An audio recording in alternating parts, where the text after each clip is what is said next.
Bersyukur kita qada ilahi kerana dengan hari ini dapat lagi sama-sama kita bertemu. Hari ini banyaklah hujan hari ini. Dan insya-Allah kemungkinan esok atau lusa Allahu alam kita akan berganti waktu. Dicepatkan 1 jam. Boleh jadi kursus akan datang kita akan start mungkin pukul 7 ke. Itulah. 7, 8, 9. Okey ya. Katanya lah sebabnya nak masuk musim panas kan. Okey, alhamdulillah kita sebelum ni kita dah bincang beberapa fasal dari bab yang pertama. Dan insya-Allah kita akan teruskan fasal yang seterusnya. Iaitu apa? Iaitu tempat tinggal jin. Tempat tinggal jin. Jin pun macam kita lah. Kalau sahabat-sahabat tanya, adakah jin ni ada tempat tinggal? Kebanyakannya anda akan bagi tahu, try fikir. Kita ni ada tempat tinggal tak? Ada. Maksudnya jin pun ada.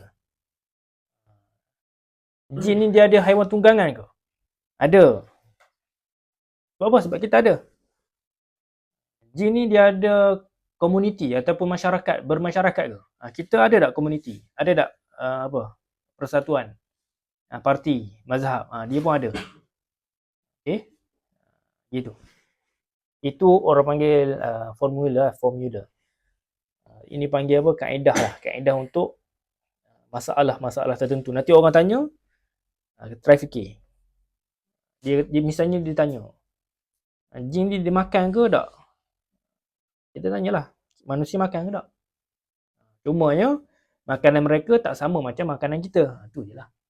Tengok hadis pula kan. Okey, tak apalah. Kita terus kepada yang pertama. Tempat tinggal jin. Memang adalah tempat tinggal mereka ni. Cuma tempat tinggal mereka ni mungkin berlainan sikit dengan kita. Ataupun hampir-hampir sama. Pertama, alam mereka sendiri. Mereka pun ada alam dia. Allah dah tetapkan kepada mereka alam. Allah dah sediakan kepada mereka alam. Ini lebih kepada sunnatullah buat mereka. Seperti mana kita ada alam kita, mereka pun ada alam. Berdasarkan apa? Berdasarkan cerita khurafah. Khurafah ni tahu? Khurafat, orang panggil khurafat. Ni cerita khurafat ni. Pernah dengar ke khurafat? Nama dia Khurafah bin Auf. Dikatakan beliau diculik dan ke negeri jin. Tak tahulah kena dakwa ke kena apa kan. Ada kes yang lain, ada seorang tu dia berkawan dengan jin tu. Dululah. Lepas tu dia berkawan dengan manusia tapi orang tu tak tahu bahawa dia tu jin. Jadi dia pun buatlah set date. Set untuk dating. Maksud dia nak berjumpa lah. Dia pun berjumpa tengok-tengok jumpa ular masa tempat dia duduk tu misalnya. Jadi dia pun bunuh ular tu. Tiba-tiba dia ditangkap oleh segerombolan jin. Rupanya apa? Rupanya kawan dia tu ular. Sebelum tu mungkin manusia, dia berubah macam manusia. Kita tengok datang masa tu ular. Jadi dia disoal.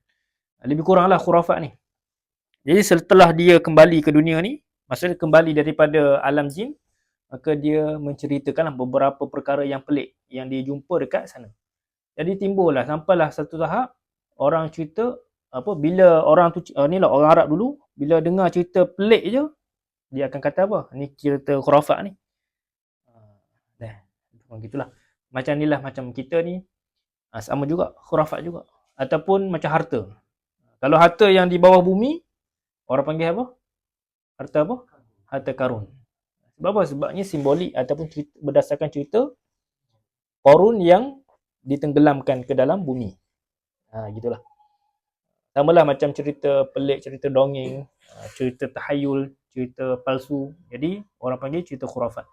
Ini berdasarkan apa? Cerita benar. Maksudnya Nabi dia mengiyakan. Nabi kata khurafat tu hak. Dia kata betul. Apa yang dialami oleh khurafat ni betul. Dia pernah memasuki alam jin. Maksud dia apa? Mereka ada alam juga. Ataupun ada juga kisah Anda pernah baca lah. Dulu anda minat baca buku Mastika. Mastika, sekarang Allahu alam lah. Anda generasi Y kan. Generasi Y ni dia tak ada handset lagi. Jadi masa budak-budak kita baca apa? Mastika, bacalah Ujang, macam-macam lah, komik-komik dan sebagainya kan. Jadi anda terbacalah kes Embra Jolie. Mungkin sekarang ni tak kenal lah. Kalau orang dulu-dulu search je dalam internet, tulis Embra Jolie. Embra Jolie dikatakan dia pernah pergi ke sana. Dah. Okey. Adalah ada cerita-cerita tu, cuma tak ada masa lah nak cerita pun. Yang kedua, tengok suasana tempat tinggal mereka. Mereka ni ada yang Muslim dan ada yang ghairu Muslim. Jin Islam, suasana tempat tinggal mereka kebanyakannya bersih, mengikut aturan agama lah. Dan mereka ni tidak akan tinggal tempat-tempat yang menzalimi makhluk. Misalnya dia tidak tinggal kat rumah kita, dia tidak tinggal dekat atas bumbung ke, dia tidak tinggal tempat-tempat yang boleh menyusahkan makhluk. Tu apa? Jin Muslim. Maksudnya sesuai dengan ajaran Islam lah. Misalnya dia tinggal kat mana? Tinggal kat hutan. Tinggal kat tempat-tempat yang sesuai diduduki. Misalnya hutan, laut, apa lagi, bukit. Tempat-tempat yang tak ada orang duduk. Maksudnya dia tidak dia tidak mengganggu. Ataupun tinggal di masjid. Mungkin dia dia ada komuniti kat masjid. Allahu a'lam. Selagi mana tidak mengganggu manusia. Okey. Kalau jin fasik pula ataupun jin kafir pula, dia tinggal tempat suasana ikut suka dia. Ikut suka dia maksud dia, boleh jadi dia tinggal dekat tempat-tempat yang kotor. Tempat-tempat yang boleh, tempat tu tempat yang boleh menyusahkan orang. Misalnya tinggal dekat rumah kita. Tinggal dekat mana? Dekat tempat-tempat yang boleh ni lah. Traffic tinggal kat mana? Tandas. Kan? Tinggal kat mana lagi? Tempat yang kotor. Ni kalau jin Muslim kafir ni dia macam ni lah. Macam kita. Kita ada dah orang fasik. Sedangkan rumah dia apa? Rumah dia besar. Rumah dia teratur, ada bibi, ada apa kan? Maksud dia, kita tak boleh nak kata jin fasik ni dia tinggal tempat kotor saja. Tak, tinggal tempat ikut dia. Ikut cara bukan Islam. Kalau kafir, samalah macam kita tengok orang kafir. Adakah dia tinggal dekat tempat kotor? Tak, dia ada juga nilai-nilai Islam tu, cuma tidak hidup dengan cara Islam. Mungkin dia hidup tu bersih. Bersih tu untuk apa? Untuk elakkan daripada tikus datang rumah ke, elak daripada kuman ke. Tapi kita salah satunya yang paling utama kita tinggal tempat bersih ni untuk kerana apa? At-tuhur syatrul iman. Kebersihan tu salah satu daripada separuh daripada iman. Sebahagian daripada iman. Kita beretikad macam tu. Tapi kalau jin kafir ataupun jin fasik ikut suka dia. Nak duduk tempat bersih pun boleh, nak duduk tempat yang kotor pun boleh, nak duduk tempat yang menzalimi orang pun boleh, menyusahkan orang pun boleh. Ikut suka dia. Ikut hawa nafsu dia lah. Okey. Seterusnya, contoh tempat tinggal mereka. Apa dia contoh-contoh yang ni lah, yang ada sabdaan Nabi pun ada, ataupun berdasarkan pengalaman orang. Pertama adalah tandas. Tandas ni tempat tinggal mereka. Seperti mana dalam hadis. Ni sahabat-sahabat dengar. Dan mungkin adalah ambil beberapa keyword dan sahabat-sahabat boleh cari dalam internet. Seperti mana dalam hadis, Nabi kata apa? Inna hadhil khushush muhtadara. Wa idza dakhala ahadukumul khala' falyaqul Allahumma inni a'udzubika minal khubuthi wal khaba'ith. In hadhil khushush, sesungguhnya tempat ataupun tempat buang air ni lah. Khushush ni orang panggil tempat buang air. Ataupun bilik air lah, bilik orang ni lah, orang kencing, orang berak dan sebagainya. Muhtadarah. Ada orang, ada benda yang menghadirkan diri tempat tu. Maksudnya ada orang lah duduk situ, ada benda lah duduk situ. Apabila kamu nak buang air besar ke kecil ke, maka bacalah Allahumma inni a'udzubika minal khubuthi wal khaba'ith. Ya Allah, aku minta perlindungan daripada syaitan jantan dan syaitan betina.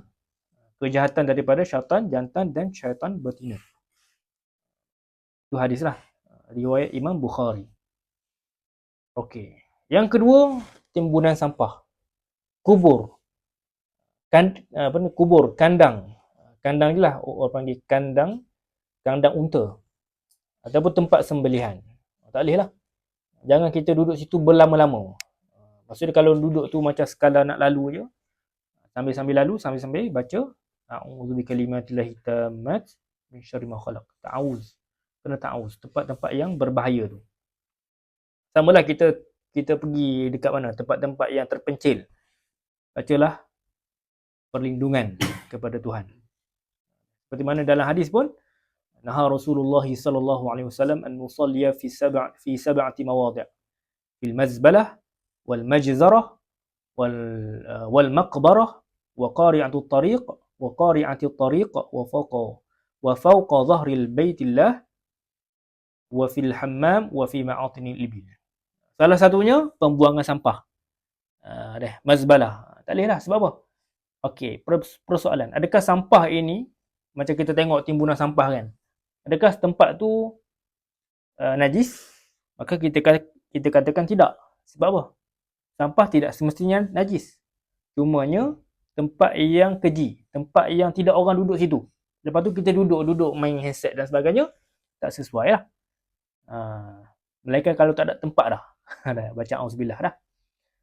Ataupun inilah Nabi dia larang orang tu solat dekat situ. Salah satunya sebab apa? Salah satunya kalau ulama dia kata tempat tak ada orang duduk situ, tempat yang tidak sesuai. Bila tempat yang tidak sesuai, kebanyakannya tempat mereka lah untuk menyesuaikan diri mereka tu. Ni tempat yang tak molek lah ni. Bila tempat yang tak molek, tempat yang tak baik, itu tempat syaitan. Wal majzarah, tempat sembelihan unta. Sembelihan, ikutlah sembelihan apa pun. Sebab apa? Sebab najis. Nak solat pun tak boleh situ. Wal maqbarah, tak sesuai.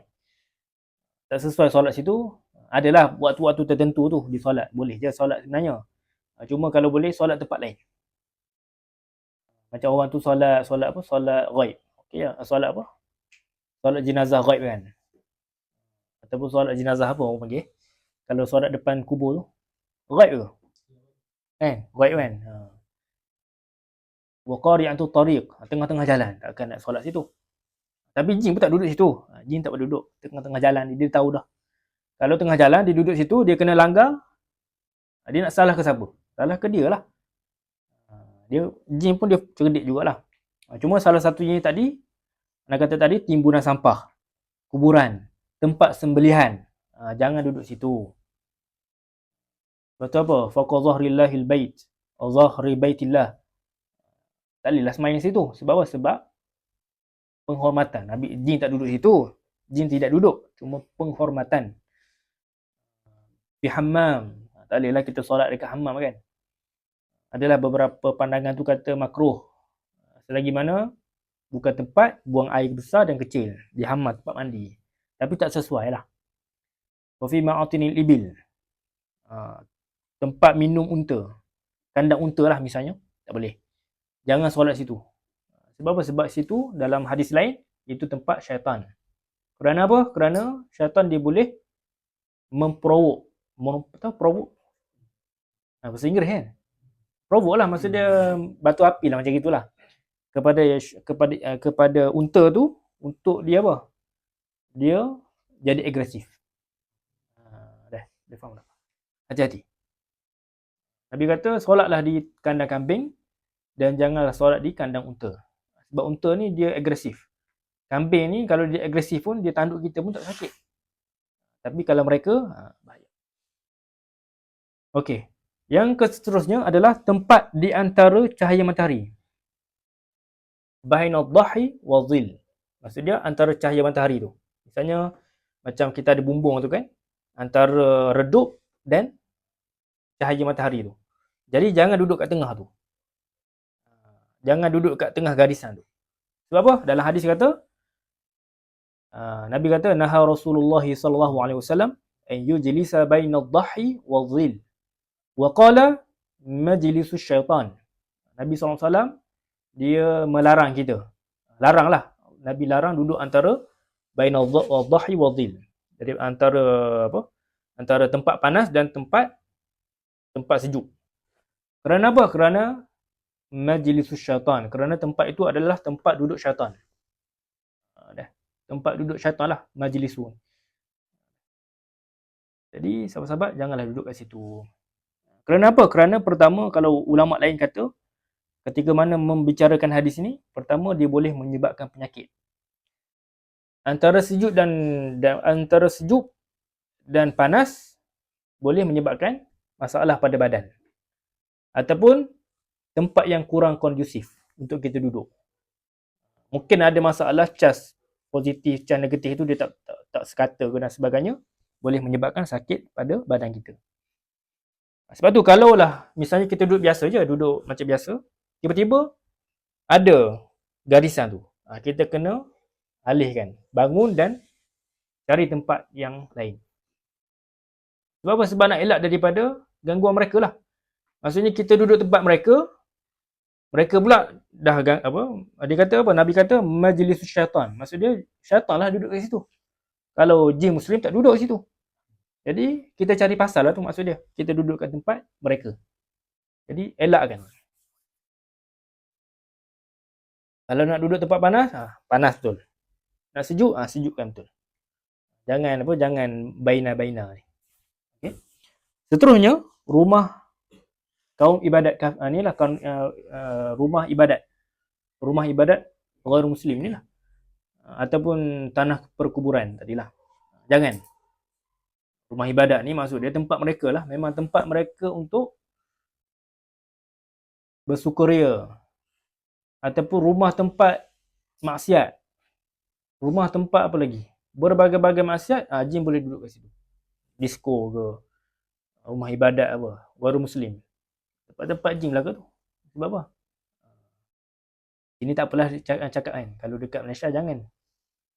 3R kan. Allahu'alam. Dekat sana boleh. Dia macam dia lebih kepada ni lah. Secara tertutup lah. Memang betul lah dah. Tempat orang muslim. Tempat ibadat. Bukan tempat orang muslim, tempat yang macam tempat tinggal dia. Ini tempat ibadat betul. Jadi, takkan malaikat nak duduk situ? Istilah syaitan. Tempat yang sunyi. Misalnya hutan belantara. Stesen jana kuasa. Loji air. Lautan. Padang pasir. Tempat gelap. Premis yang tidak berpenghuni. Jadi tempat-tempat ni kebanyakannya ada mereka. Jadi kalau kita nak masuk sana, kita nak pergi ke ni lah hiking ke, nak pergi camping ke, sahabat-sahabat kalau boleh baca ta'awuz. A'udzubillahi minasyaitonirrajim. Ataupun Nabi ajar a'udzu bikalimatillahi tammat min syarri ma khalaq. Aku berlindung dengan kalam Allah yang sempurna daripada kejahatan setiap makhluk. Tu. Okey.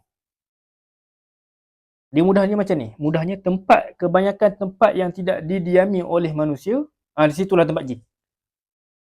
Paling mudah lah, formula paling mudah. Macam misalnya loji air. Tempat mereka lah, sebab apa? Sebab manusia tak ada situ.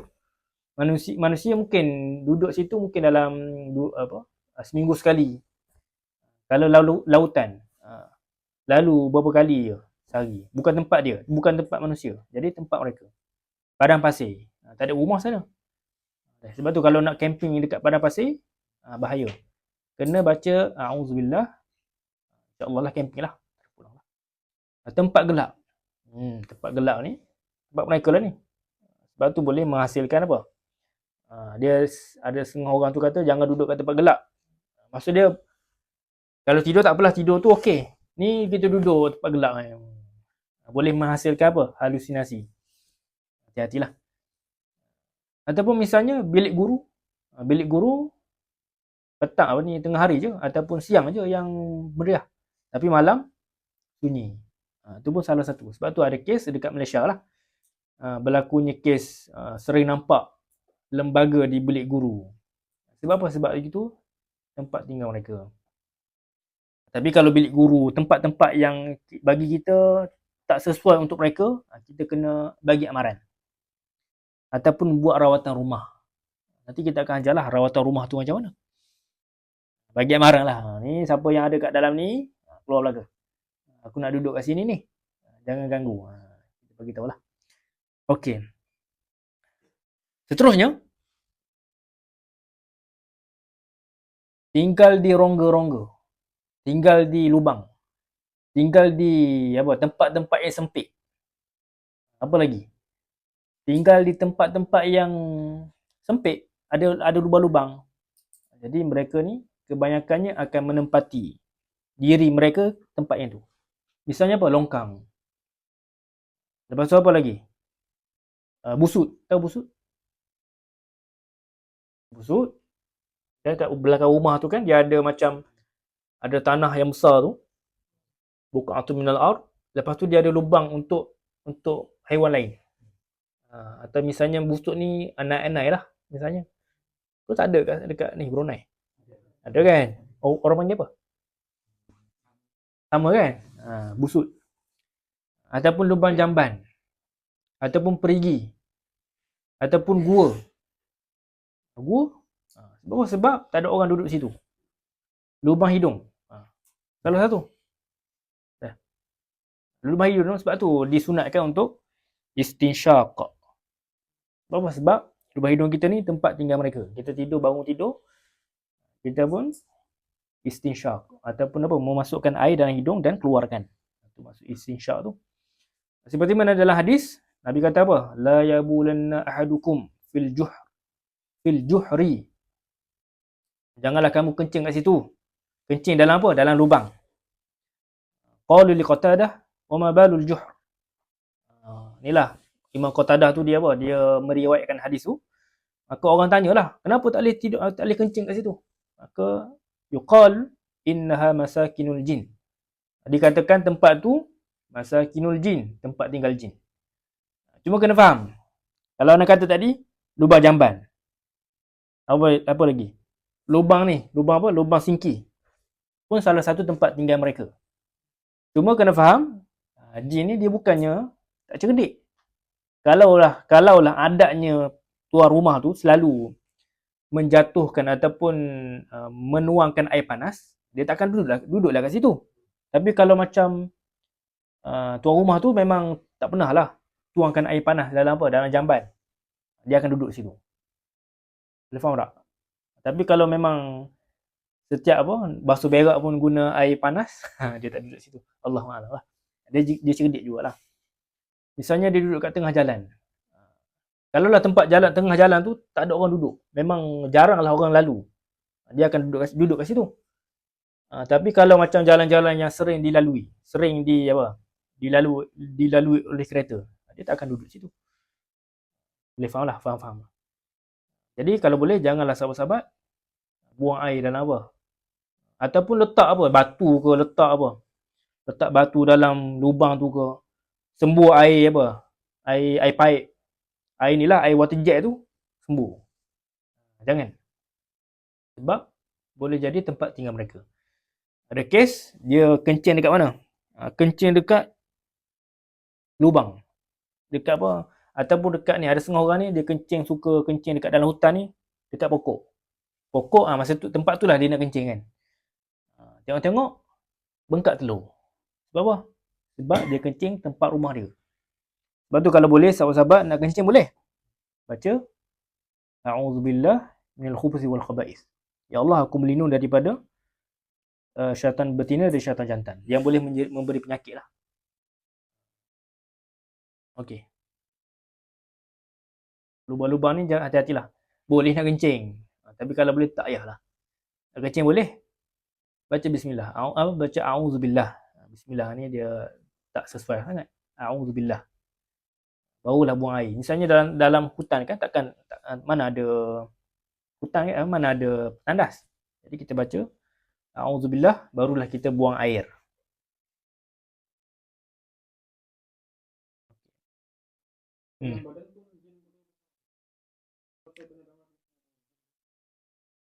Ada. Cuma bukan waktunya lagi. Bukan apa panggil, bukan perbahasan kita hari ini. Dah. Jadi tak adalah nak bagi tahu tu nanti. Perbahasan jin dalam badan ni nanti. Bab yang ke-6 ke bab ke-7 ke. Bab ke-6 rasanya. Macam mana, tempat mana yang kita kena cucuk, kena picit. Dah. Jin adalah tinggal di dalam badan manusia, cumanya alam jin ni kita jaranglah orang bicara pasal tu, melainkan pada bab yang lain, bab yang tertentu. Nanti kita akan bincang insya-Allah. Isbir ala ta'am. Seterusnya dekat mana pula? Dekat tempat tinggal manusia. Tempat tinggal manusia yang tidak menyebut nama Allah. Of course lah apa? Orang kafir tak sebut nama Allah, mereka duduk. Sebab tu dalam apa? Dalam majalah Asuh. Pernah tengok majalah Asuh? Dalam majalah Asuh tu dia ada cerita pasal jin gemuk dan jin kurus. Jin gemuk maksud dia mewakili jin orang yang kafir. Jin kurus mewakili jin orang Muslim. Sebab apa? Dia panggil simbolik lah. Seperti mana dalam hadis Nabi, "Idza dakhala ar-rajulu baitahu فذكر الله عند دخوله وعند طعامه قال الشيطان لا مبيت لكم ولا عشاء." Apabila seorang tu dia masuk dalam rumah tanpa membaca bismillah. Apabila seorang tu dia masuk dalam rumah tanpa baca bismillah, okey, dia kata mula-mula apabila seseorang itu dia masuk dalam rumah, dia baca bismillah ataupun baca assalamualaikum. Dia ucap assalamualaikum dan dia makan pun baca bismillah. Maka ketua jin ni dia tengok, ada pendinding ni, ada malaikat jaga ni. Allahu a'lam lah. Maka syaitan tu dia akan kata apa? La mabita lakum wala asya. Hari ni teman-teman tidak ada makanan, tidak ada tempat tinggal untuk kita. Maksud dia mungkin dia perintahkan ataupun post reporter dari kalangan jin untuk tengok kita. Kita ni sama ada masuk baca bismillah ke, makan baca bismillah tak. Kalau baca kedua-duanya, maka syaitan dia akan pergi kepada teman-teman dia, dia kata la mabita lakum wala asya. Tapi kalau kita ni masuk rumah tak baca bismillah, tak ucap assalamualaikum. Assalamualaikum warahmatullahi. Dan kita pun makan pun tak baca bismillah. Maka dia kata apa? Adraktumul mabit wal asya. Syaitan tu dia akan pergi kepada konco-konco dia akan kata, alhamdulillah, alhamdulillah. Maksud dia, okey teman-teman, hari ni kita ada tempat tinggal untuk kita tidur malam ni dan makanan untuk kita makan. Mereka pun hore lah, Yahoo dan sebagainya lah. Tu. Jadi hati-hati. Lepas tu sahabat-sahabat kalau boleh baca doa sebelum makan. Seringan mungkin lah boleh. Bismillah makan, minum. Nak makan bismillah. Kalau makan ramai-ramai, padan seorang lah baca bismillahnya. Okey. Masuk rumah pun baca bismillah. Sebab apa? Sebab syaitan dia akan ikut. Bila ikut masuk dalam rumah sekali, adalah masalah dia nak buat. Misalnya apa? Pertelingkahan antara keluarga. Lepas tu payah nak tidur. Lepas tu sering diganggu. Okay. Sebab tu kalau lah dia tu pesakit, lagilah kena baca. Kena ucap. Kita ni kalau boleh ucap. Tapi kalau tak ucap pun, paling tidak dia ganggu apa? Payah nak bangun tidur. Sering mimpi. Gitu je lah. Tapi kalau boleh, lebih baik apa? Lebih baik kurangkan risiko tu kita ucap assalamualaikum warahmatullahi. Baca bismillah. Okey. Seterusnya ada tempat tinggal di objek tertentu. Mereka tinggal di objek tertentu lah. Misalnya keris. Patung. Patung kalau boleh kena hindarkan. Ada patung kat sini. Ni misalnya patung tu. Patung tu tengoklah pula kan. Kita ni mentakzimkan dia atau tidak. Kalau mentakzimkan, tak boleh. Kalau kita nak buat sebagai apa, hiasan, tak boleh. Tapi kalau sekadar apa, misalnya kita ni ada apa, misalnya kita ni macam kalau anak mengajar, tapi anak tak mentakzimkan, anak letak situ je lah. Tak apa. Sebab tu haruslah kalau budak kan dia ada teddy bear dan sebagainya. Tak apa. Sebab apa? Sebab dia bukan mentakzim kan. Dia lebih kepada apa? Nak permainan saja. Tapi kalau macam orang-orang dewasa ni, misalnya pelajar universiti kan, dia nak masuk kuliah tu, dia nak masuk dorm, dia apa? Ayah dia bagi satu teddy bear besar. Tu hati-hati. Sebab apa? Sebab kebanyakannya kalau orang besar ni dia matang sikit, dia mentakzimkan, dia membesarkan, dia mentasyrifkan, memuliakan. Hati-hati. Ataupun barangan-barangan yang orang dulu yang dipuja, misalnya keris, pedang ataupun alatan antik yang dipuja. Kalau yang tak dipuja tak apalah. Pun salah satu. Jadi macam mana kita nak tangkis benda ni? Dengan rawatan. Kita akan buat rawatan rumah. Buat rawatan pada barang tu. Nanti kita akan ajarlah bab yang ke-6. Jadi yang penting sekali kita tahu, rupanya tempat-tempat macam ni akan didiami oleh mereka, dan anda bagi tahu macam mana nak rawat, buat rawatan ruqyah pada barang tu. Ingat itu dulu, tak apa.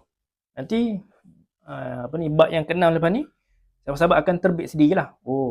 Anda kata tadi, Ustaz Anas kata rawat barang. Macam mana? Macam ni lah, macam bab yang ke-6 akan diberitahu.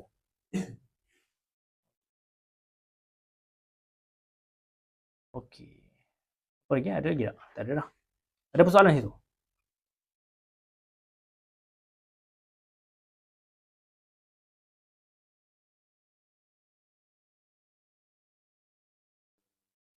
Ditinggal oleh? Manusia. Okey, manusia. Rumah. Kemudian penghuni rumah tu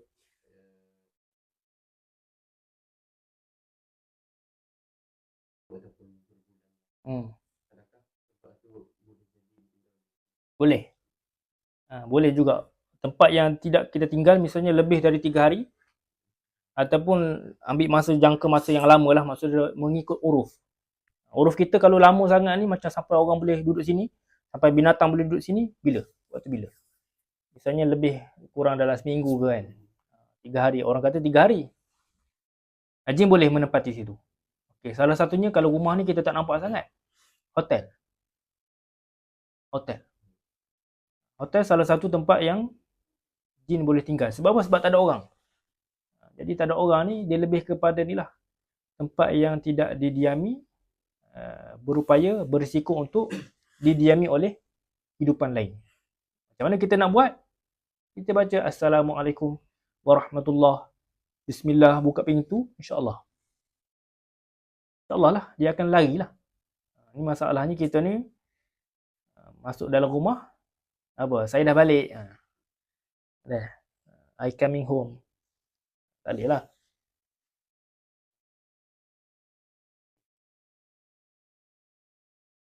Ada setengah orang tu, inilah, kalau paling mudahnya ikut sunnahnya, kalau rumah yang tidak ada orang, kita nak masuk, baca Bismillah, cukup.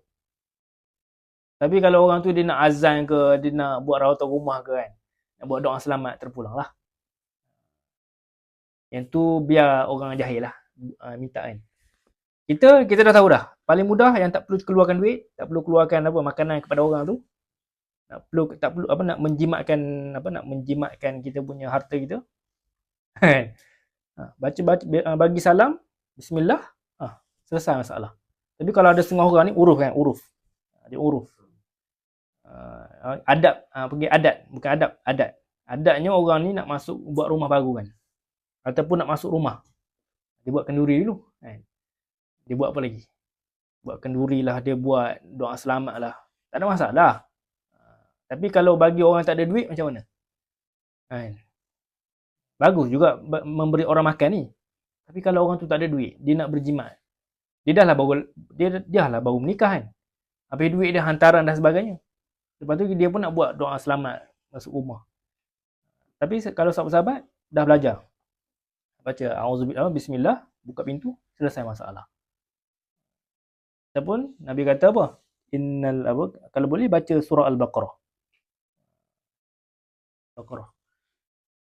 Ada ulama kata kamilan ni penuh lah, sampai habis lah. Ataupun baca beberapa ayat saja daripada surah Al-Baqarah. Seperti mana dalam hadis, inna syaitan yanfiru minal baitil ladzi tuqra'u fi suratul Baqarah. Sesungguhnya syaitan ni dia akan bertempiaran lari rumah yang dibacakan surah Al-Baqarah.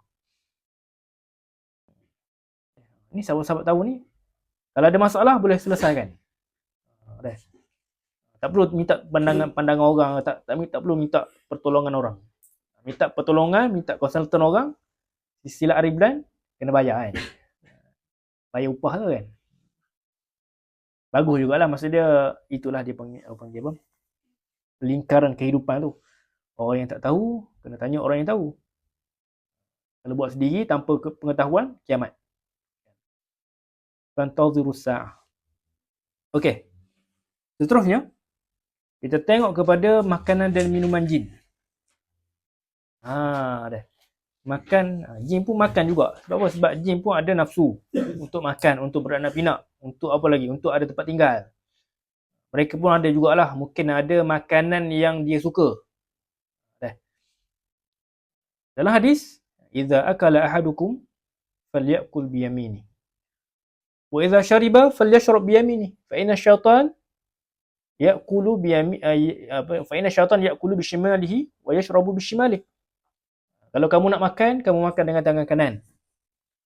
Kalau kamu nak minum pun dengan tangan kanan. Kerana syaitan ni syaitan yang jahat lah. Dia akan makan dengan tangan kiri dan minum pun dengan tangan kiri. Secara mudahnya, jin Muslim, kita sekarang ni membicara hakikat alam jin. Kita bicara pasal jin je lah. Iaitu jin, dia jin Muslim. Makan ikut sesuai syariat. Nabi ajar makan dengan tangan kanan. Mereka pun makan dengan tangan kanan. Bagi jin Muslim.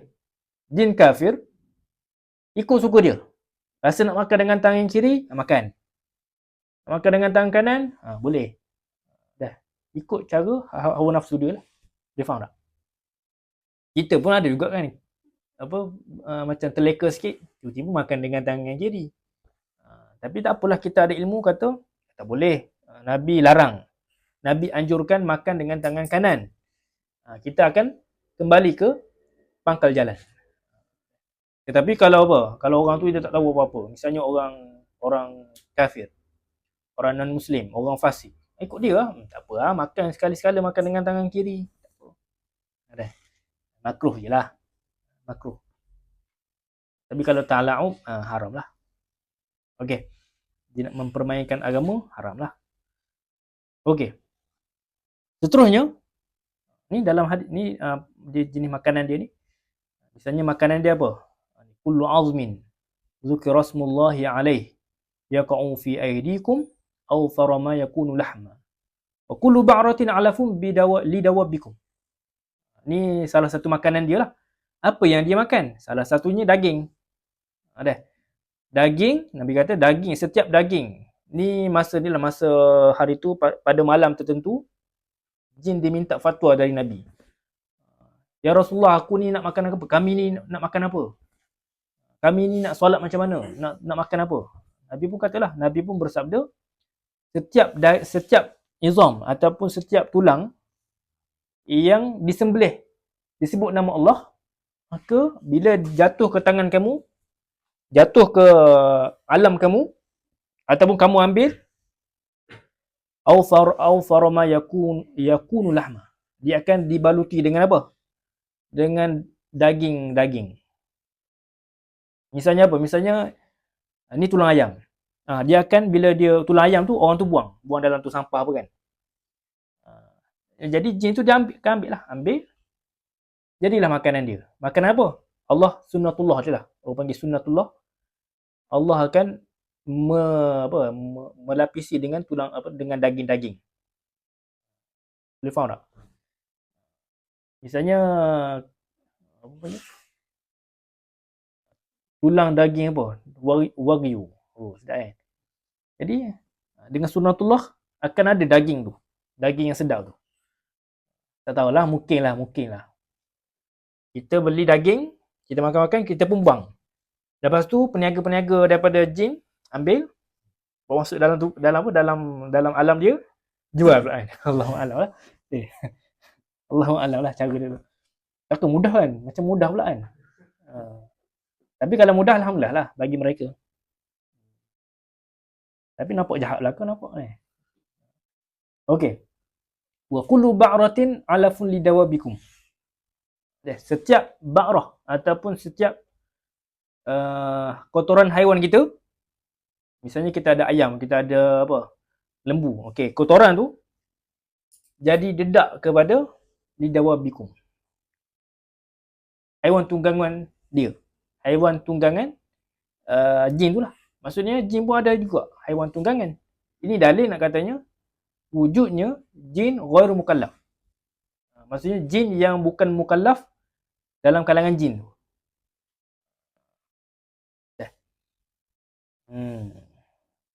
Sebab tu ana kata semalam ana kata ada jin yang bersifat kebinatangan. Itulah salah satunya. Dia pun boleh merasuk. Dengan cara apa? Dengan cara tuan dia ni pukul dia untuk masuk dalam tubuh kita. Untuk memporak-poranda, untuk mengusik kita, untuk apa?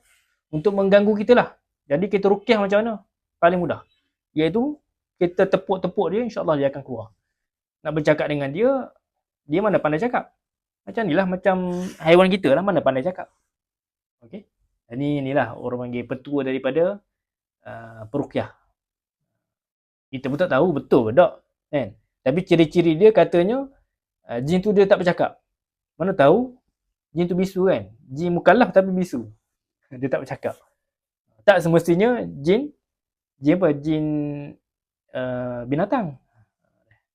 Ni orang panggil zanni lah.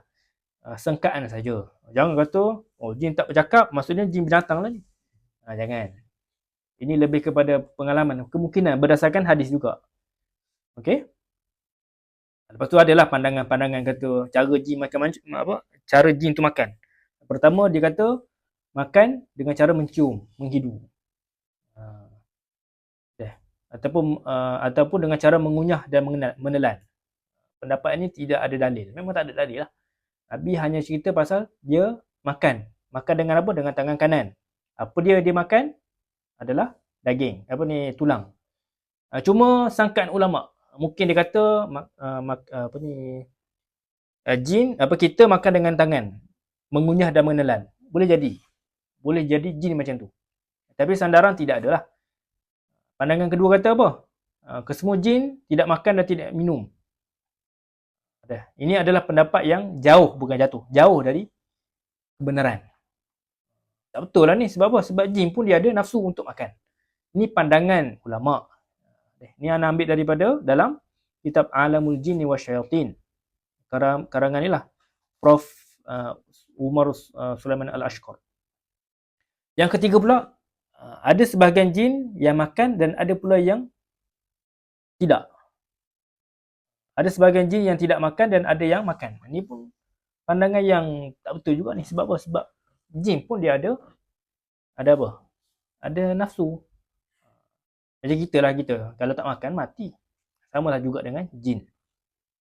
Cuma Syekh Al-Ashqar ni, dia berpandangan perbuatan menetapkan kaifiah dan cara mereka makan adalah tidak dibolehkan. La yajuz. La yajuz maksudnya haram. Sebab apa? Sebab kita menokok tambah benda-benda yang ghaib. Kita tak menetapkan. Kita hanya bersangka saja. Zon, benda yang zon.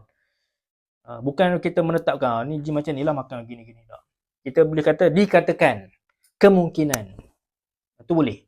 Tapi kalau kita kata secara betul, secara pasti betul jin ni dia makan macam ni. Tidak. Sebab apa? Sebab dia tidak diceritakan oleh Nabi. Kalau kita tengok sahabat-sahabat nanti baca buku apa, tengok ni macam tak ada dalam hadis. Ni nak kata kemungkinan, qil. Bukannya apa? Bukannya secara pastilah. Bukan qat'i. Okey. Selain daripada apa? Selain daripada tulang, dia makan apa lagi? Tengok. Pertama, adalah tulang lah. Pertama tulang dia makan. Muslim, kalau jin Muslim dia akan makan tulang yang disembelih lebihan sisa tulang yang disembelih dengan nama Allah di Muslim. Maksudnya dia makan ikut syariat. Mungkinlah mereka pun ada juga jakim, kan? Allahu a'lam lah. Takkan mereka tak ada. Sebab apa? Sebab kita ada untuk menjaga maslahat. Kemungkinan mereka ada juga, kan? Mereka pun ada bangunan, ada tempat tinggal, ada komuniti. Boleh jadi. Try lah nanti sahabat-sahabat kalau meruqyah, kan? Tanya. Cuma kalau anak tak tanyalah sebabnya membuang masa. Dia memudaratkan pesakit pula. Okey, kalau jin fasik, jin kafir, jin non-muslim, mereka tidak menghiraukan hukum hakam. Mana yang dapat makan, nampak sedap je makan. Faham tak? Macam masyarakat kita lah, kan.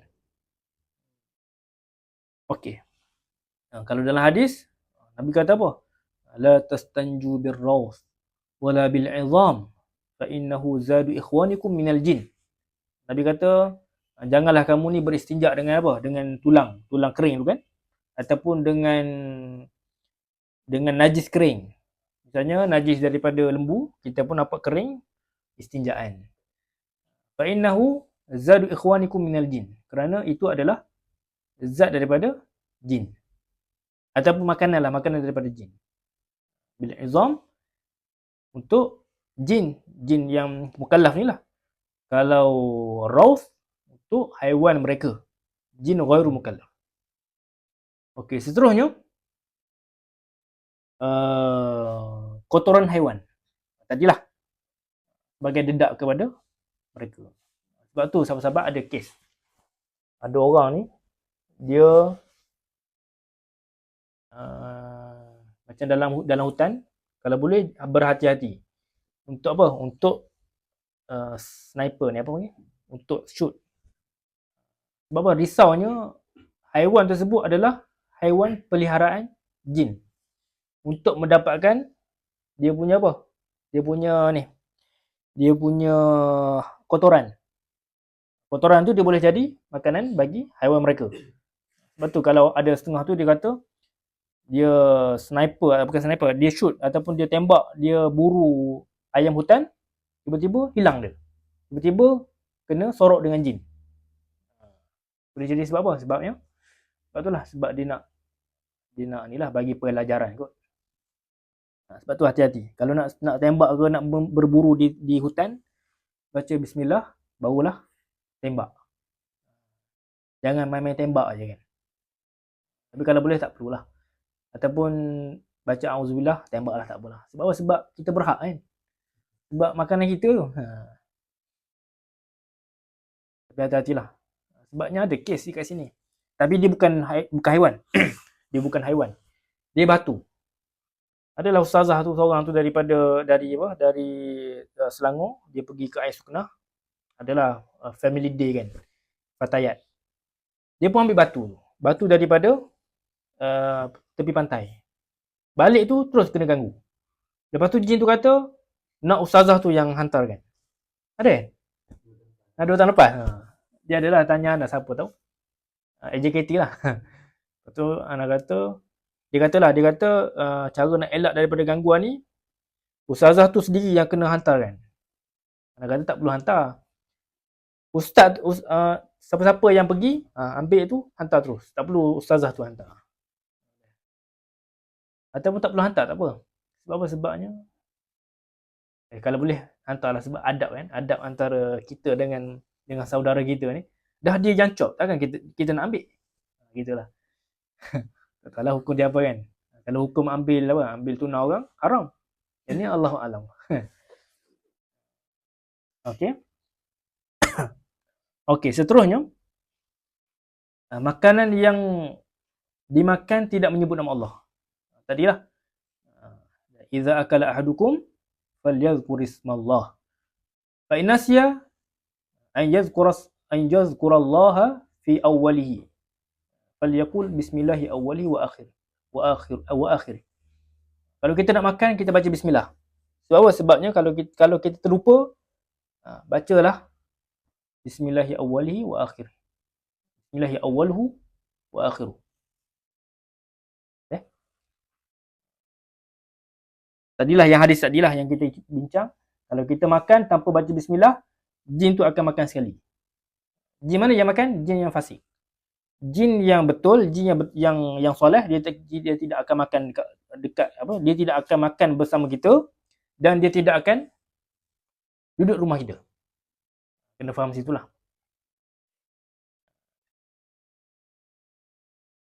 Okey. Seterusnya, sisa makanan manusia. Sisa makanan manusia kan pun kalau boleh lepas makan apa? Letak dalam bawah saji. Ataupun tutuplah dengan apa? Dengan kertas ke, dengan apa? Dengan kertas, dengan tisu ke. Lepas kita makan kan, kita ada setengah orang ni dia makan dalam bilik kan. Dia malah nak simpan dalam sink. Dia malah nak basuh kan. Jadi jangan biarkan. Letaklah apa-apa. Dan baca bismillah. Sebab apa? Sebab risau dia hurung. Dalam hadis dia kata ghattul ina wa auqus siqa wa aghliqul bab. Ghattul ina, tutuplah. Dalam hadis lain dia kata mana dah?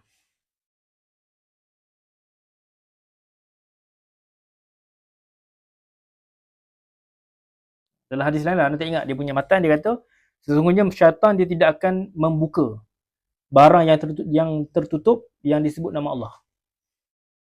Sebab tu kalau kita lepas ni kita nak tutup pintu ke nak tutup apa-apa, sebut nama Allah. Bismillah. Jadi syaitan dia tidak akan mampu buka. Tapi kalau kita tak sebut, mereka boleh buka. Boleh faham? Ada setengah orang kata apa? Ada setengah orang kata macam sisa makanan manusia kan? Kita kata orang kata biarlah Ustaz. Sebabnya dia pun nak makan juga.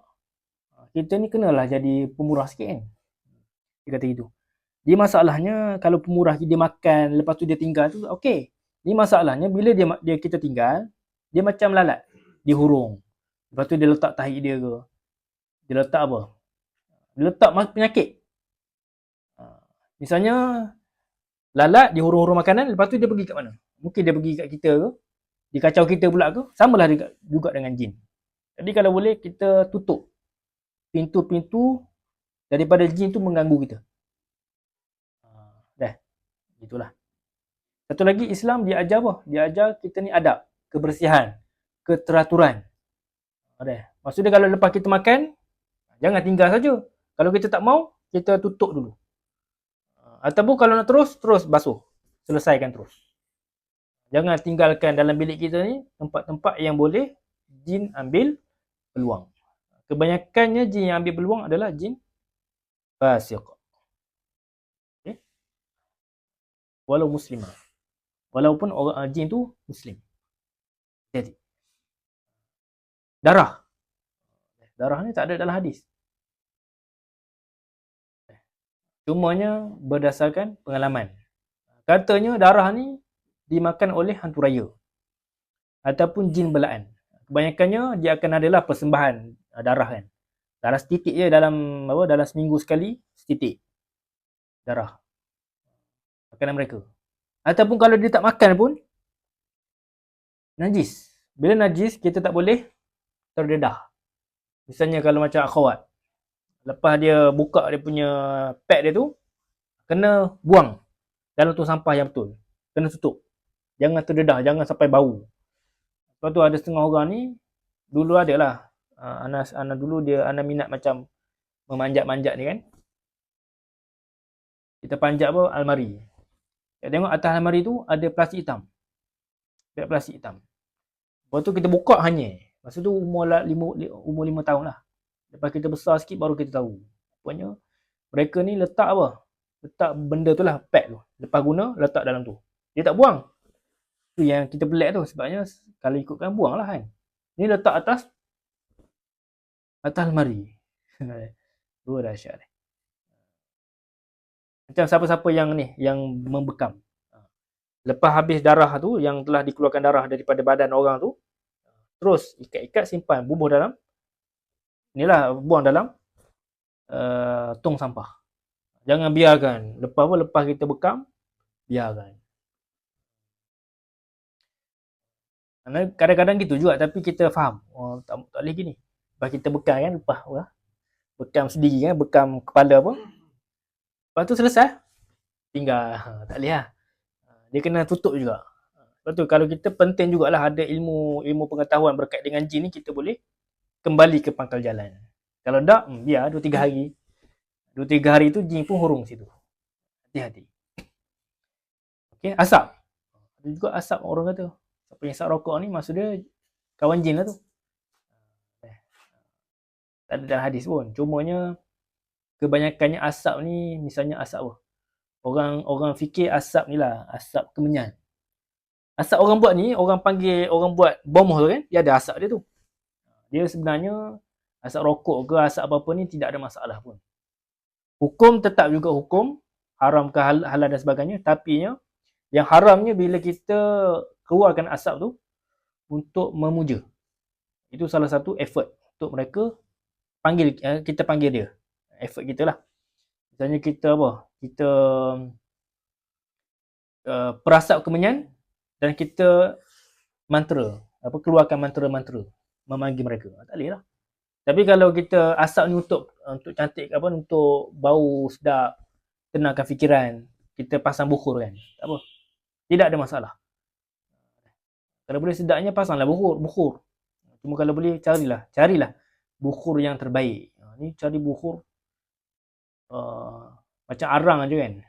Bau arang. Dah lah. Cari yang mahal-mahal sikit dalam 60-70 genih. Asap tu tambahan. Kalau orang kata asap rokok macam mana? Asap ubat nyamuk macam mana? Jin tak datang lah. Tapi tengoklah orang tu isap rokok, itu hukum dia haram. Kalau pasang ubat nyamuk tak apa. Kan? Dia pandang patutlah. Okay, ada persoalan situ. Tengok tulang. Hati-hati. Kalau boleh lepas kita makan kan. Apa panggil ni? Letak ni. Letak penutup. Lepas kita makan nasi kan. Ayam geprek misalnya. Ada tulang. Terus buang. Ataupun kalau tak mau buang lagi. Ada setengah orang ni dia suka tengok movie kan. Movie tak habis lagi. Dia duduk kat situ. Lepas tu nasi dia letak tepi. Kalau boleh tutup. Gitulah kan. Okey, ada persoalan situ. Ni rasanya lebih kepada dia mudahlah untuk pengetahuan saja. Okey, seterusnya kelemahan dan kemampuan jin. Jin pun ada kelemahan, ada juga kemampuan. Okey, kita bahas dulu kemampuan. Seperti mana dalam kita punya modul ni, iaitu pukul 9.20 pukul 9 dah. Kita cepatkan. Okey, pertama kemampuan dia adalah bergerak dengan laju, suratul harakah, wa qawi, dan kuat. Ini adalah dalam Quran pun ada. Qala ifritum minal jin ana atika bihi qabla an taquma min maqamik wa inni alaihi laqawiyyun amin. Wahai Nabi Sulaiman, aku ni boleh mendatangkan kamu punya singgahsana Ratu Balqis sebelum kamu bangun. Dan percayalah aku ni seorang yang kuat lagi terpercaya. Itu tanda-tanda salah satu tanda lah. Ataupun ni lah yatiru fil hawa. Salah satu asnaf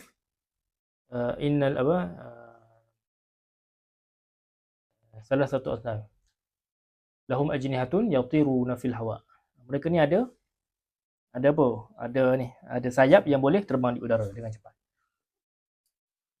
Okey, yang kedua pula adalah qudratu ala tashakkul, ataupun mampu untuk berubah bentuk. Mereka ni boleh berubah bentuk ikut suka dia. Nak berubah yang baik pun boleh, berubah yang tak baik pun boleh. Pertama kena faham. Ini yang anda baca lah. Sebenarnya mereka ni nak berubah ni bukan mudah. Bukan mudah. Mereka ni tidak kena belajar daripada tok guru dia sendiri. Tok guru dia lah. Kalau dalam kitab tu dia kata penyihir dalam kalangan jin. Dia akan belajar apa? Ad-darb. Gerakan-gerakan untuk memudahkan dia ni berubah. Macam ni lah, macam Power Rangers. Kan? Power Rangers tu dia adalah dia punya ni. Kamen Rider dia ada gerakan-gerakan dia.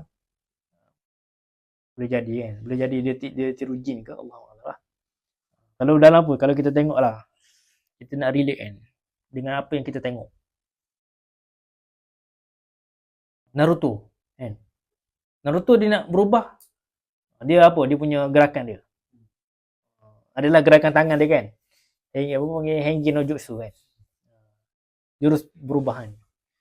Itu salah satulah. Salah satu, dia kena belajar.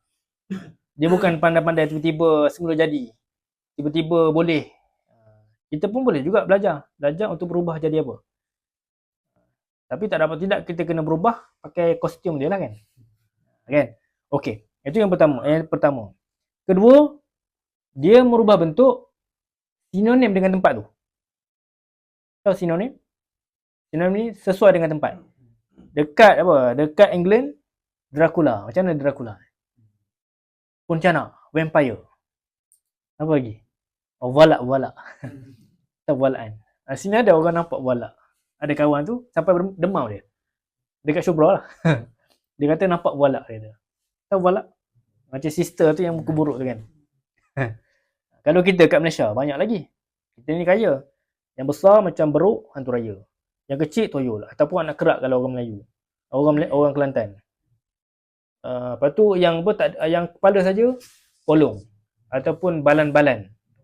Ataupun apa lagi? Penanggal. Kalau orang Thailand kuyang apa lagi? Macam dia. Apa lagi? Kalau harimau nampak harimau jadian. Gitulah. Kita macam tu. Maksud dia ikut dia punya apa? Dia punya cita rasa. Boleh jadilah mungkin dia nak berubah macam kita jin Nusantara, dia nak berubah macam England, Dracula. Mungkin dia kena belajar daripada tok guru sana kot. Allahuakbar lah. Macam kita pun kan, kita pun kalau nak baju, pakai baju budaya kita baju Melayu. Kan? Kalau kita nak pakai baju apa? Baju suit apa-apa, kena beli dekat tempat dia. Gitulah. Contoh dia boleh selain pada hantu-hantu tu dia boleh jadi manusia. Boleh bertukar jadi manusia, ular, anjing, kucing, kalajengking dan hantu lain lah, hantu pari, hantu raya, hantu jembalang. Ada seorang tu adalah makcik tu dia cerita kat Ana. Dia nampak. Dia kata hantu pari. Hantu pari ni dia kata besar telinga dia. Tu panggil hantu pari dia kata. Ada macam-macam. Okey. Yang keseterusnya adalah mereka ni mempunyai umur yang panjang. Mereka ni ada umur yang panjang. Sama ada ratusan ataupun ribuan. Allahuakbar lah. Kemungkinan ratusan kot. Atau ribuan pun boleh jadi kan. Sebab umur dia. Walau bagaimanapun mereka tetap menghadapi kematian. Yang tak mati sekarang ni, yang hidup sampai sejak zaman Nabi Adam hingga sekarang adalah iblis saja. Sebab dia minta. Dan Allah tetapkan dah. Yang seterusnya adalah boleh mendapatkan maklumat lebih cepat dari manusia. Kita macam mana kita nak dapatkan maklumat yang cepat? Macam mana? Siapa boleh bagi tahu? Nak dapatkan info yang cepat macam mana? Google. Internet kan? Ataupun TikTok sekarang ni. Ataupun Facebook. Mereka pun mungkin lah kan? Ataupun mereka ni boleh bergerak dengan cepat. Cumanya, walaupun mereka ni boleh mendapatkan maklumat dengan cepat, kita pun ada. Mereka tetap juga ada batas. Nanti kita akan bincang pasal batas ni di persoalan adakah jin ni mengetahui alam ghaib. Nanti kita akan bincang. Kalau sahabat-sahabat dah baca, okeylah. tetap juga ada batasan. Kita pun ada batasan. Kalau tidak ada internet, maksudnya habis data. Tak ada lah. Kan? Okey, seterusnya mampu menguasai orang yang beriman disebabkan dosa yang mereka lakukan. قال فبما أغويتني لأقعدن لهم صراطك المستقيم قال فبما أغويتني لأقعدن لهم صراطك المستقيم ثم لآتينهم من بين أيديهم ومن خلفهم وعن أيمانهم وعن شمائلهم ولا تجد أكثرهم syakirin. Dia kata apa? Disebabkan kamu ni, ya Allah, kamu telah menyesatkan aku ni, Iblis, maka aku akan duduk menghadang ataupun menjaga, mengganggu mereka ni ke jalan kamu. Dia akan datang kat depan kamu, kat belakang kamu. Dia kata aku akan datang mengganggu depan, belakang, kiri, kanan. Dan kamu akan dapati mereka ni tidak akan bersyukur kepada kamu. Kebanyakan daripada manusia ni tidak akan bersyukur kepada kamu. Itulah. Hati-hati. Lepas tu ada lagi. وَمَنْ يَعْشُ عَنْ ذِكْرِ الرَّحْمَنِ نُقَيِّضْ لَهُ شَيْطَانًا فَهُوَ لَهُ قَرِينٌ. Apabila kamu ni tidak kalau وَمَنْ يَعْشُ, dan barang siapa, dalam Quran kata siapa yang tidak mengingati Tuhan, membaca Quran ke, mengingati Tuhan ke, berzikir dan sebagainya, maka Allah sediakan teman bagi mereka, iaitu dari kalangan jin. Qarin itulah. Dan akan menjadi teman rapat. Sebab apa? Sebab dosa dia tidak mengingati Tuhan. Dan bila tidak mengingati Tuhan, jin boleh dekat dengan kita. Bila jin boleh dekat dengan kita, apa yang boleh buat? Dia boleh kuasai kita. Sebab tu kalau boleh, sahabat-sahabat, ingatlah Tuhan banyak. Rasa macam apa? Rasa tak tenang je, astagfirullah. Kan? Apa lagi?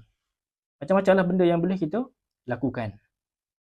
Lepas tu tambahan lagi. Mereka ni boleh, penciuman mereka lebih kuat berbanding anjing. Sebab dia nak mencari maklumat tu. Ni dalam kitab lah, kitab Marudus Sihr. Nanti anak akan bagi Telegram. Dalam tu ada banyak lah kitab-kitab, ada yang sesat, ada yang baik pun ada. Pandai-pandai lah sahabat-sahabat. Sahabat-sahabat ni, anda bagi tahu ni, pandai-pandai lah nak fikir. Anda tidak bertanggungjawab lah atas apa yang ada dalam tu. Ada macam-macam, Syamsul Ma'arif, parti rahsia lah kan. Cara nak datangkan jin Muslim lah, macam-macam dalam tu. Jadi sahabat-sahabat pandai-pandai lah baca tu. Yang boleh beramal, amalkan. Yang tak boleh, hati-hati. Bagus juga dia kena adalah kitab-kitab yang bahaya-bahaya ni. Sebagai apa? Sebagai cabaran untuk kita ni bezakan bainal haqqi wal batil. Ni kalau ikut nampak baik saja, payahlah kita nak berwaspada kepada benda yang jahat. Yang seterusnya, salah satu kemampuan lagi adalah mereka ni boleh membesar dan mengecil. Dah. Boleh membesar dan mengecil. Dia seorang sahabat Nabi ni, dia ni lah rombongan sahabat Nabi ni. Dia ikut rombongan naik unta. Tiba-tiba jatuh dia. Jatuh sahabat Nabi tu. Maka dia kata apa? Ta'isa syaitan, dia kata. Dia kata celaka syaitan ni. Maka bila Nabi dengar, Nabi kata apa? La taqul ta'isa syaitan. Iza qulta ta'isa syaitan ta'azama. Wa qala biquwwati sara'tu. Wa idza qala al-'abdu bismillah tasaghara hatta yakuna asghara min az-zubab. Bila Nabi dengar orang tu kata ta'isha syaitan, celaka syaitan ni, dialah ni buat aku ni jatuh. Dialah ni, misalnya kalau kita terlanggar dinding kan, terlanggar kaki kat dinding, celaka ni. Tak ada lah. Sebab bila kita kata macam tu, lebih-lebih lagi kita quote nama syaitan, mention nama syaitan tu, syaitan dia akan kata apa? Wah, bagus kok dia ni. Aku tak buat apa-apa pun tapi dia jatuh. Jadi dia akan ta'azama mislul jabal. Dalam hadis lain kata ta'azama mislul jabal. Ataupun mislul bait. Rumah ataupun bukit, gunung. Tapi kalau kita kata bismillah, astaghfirullah, Allahu akbar. Misalnya kan. Maka tasaghara hatta yakuna mislul zubab. Maka dia akan mengecil sampai jadi az-zubab. Dia faham tak? Maksud dia, kalau kita ada apa, kena jatuh Allah apa. Ni tak, ni cakap macam-macam. Benda bawah pun ada, kan? Benda depan belakang pun ada juga. Faham ke? Gitulah. Maksudnya adalah setengah orang tu kan. Dia latah benda yang tak molek. Risaulah nanti accident dia buat cakap benda tu kan. Okey? La ta'isa syaitan. Okey, seterusnya ada persoalan ke situ?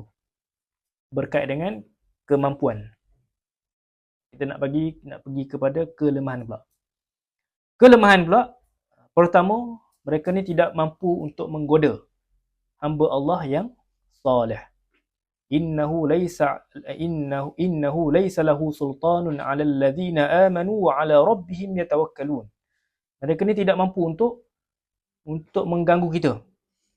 Bagi orang yang apa? Yang beriman dan kepada Tuhan mereka lah mereka ni bertawakal. Surah An-Nahl.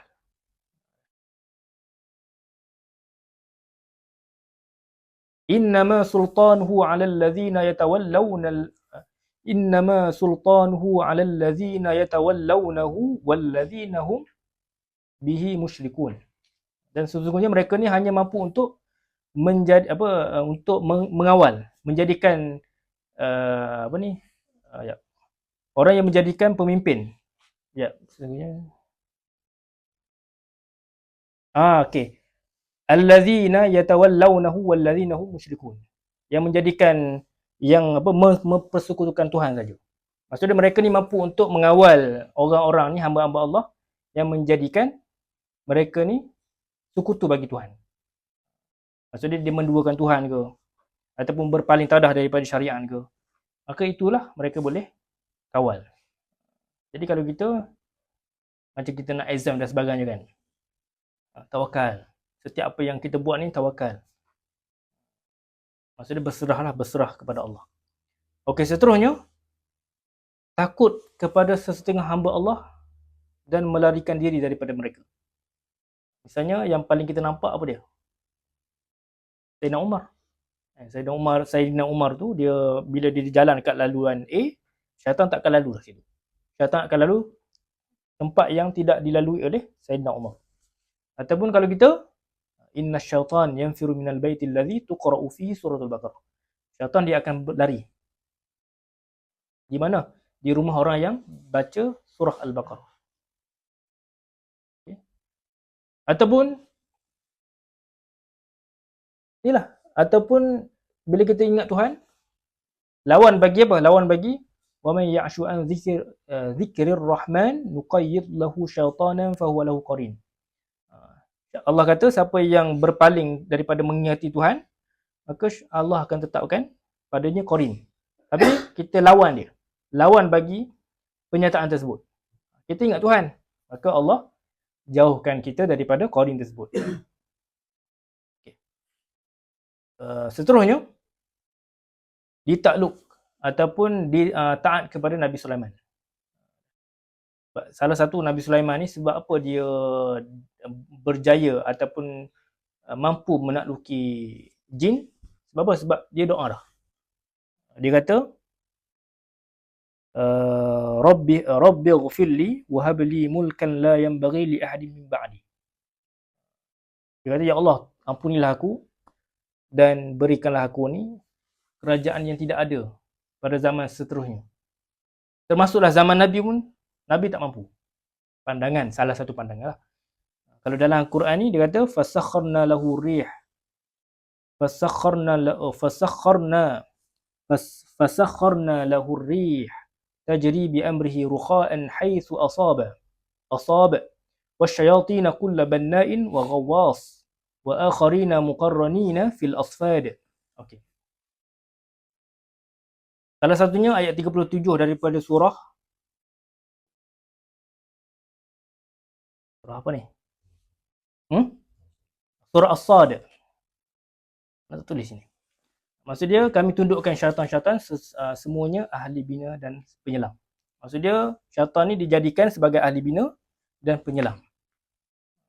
dia ada lagi adalah lain-lain ayat tu, ya'maluna lahu ma yasha' min maharib wa tamathil wa jifanin kal jawab wa qudurir rasiyat. Dia diperintahkan untuk buat apa? Buat belanga, buat pinggan besar, buat patung-patung. Nabi Sulaiman berjaya lah untuk menakluki mereka. Apa kata kalau dia ni menderhakai Nabi Sulaiman? Apa yang akan jadi? Pertama, dia akan diseksa, dipenjara dan sebagainya lah. Ma labithu fil azabil muhin. Mereka ni, kalaulah, ni ada ayat lain lah, nanti kita akan bincang. Okey. Yang seterusnya adalah tidak dapat menyerupai Nabi sallallahu alaihi wasallam. Man ra'ani fil manam faqad ra'ani wa inna syaitan la yatamathalu bi. Seterusnya, tidak dapat mencuri berita dari langit. Wa anna kunna naq'udu minha maq'ida lis-sam' faman yastami' al-ana yajid lahu shihaban rasada. Ini ayat 9 surah Al-Jin. Wa anna la nadri asyarrun urida biman fil ard am arada bihim rabbuhum rasyada. Kami dulu masa pergi boleh pergi dengar langit, dengar khutbah daripada malaikat. Tapi sekarang ni yajid lahu shihaban rasada, akan dia apa? Diberikan panah-panah api. Jadi mereka ni tidak mampu untuk mendengar dengan jelas apa yang ada di kat langit. Itulah maksud dia. Dia mungkin boleh dengar. Tapi faman yastami'il ana yajid lahu shihaban rasada. Kalau dengar, kenalah panah dari langit. Okey. Lepas tu tidak mampu untuk menghasilkan mukjizat. Falamma alqaw qala Musa ma ji'tum bihi sihr innallaha sayubtiluh. Apa yang kamu datangkan? Qala Musa ma ji'tum bihi sihr innallaha sayubtiluh. Apa yang kamu datangkan, nescaya Allah akan batalkan. Innallaha la yuslihu amalal mufsidin. Dan Allah tidak akan menjayakan orang yang mufsidin. Okey.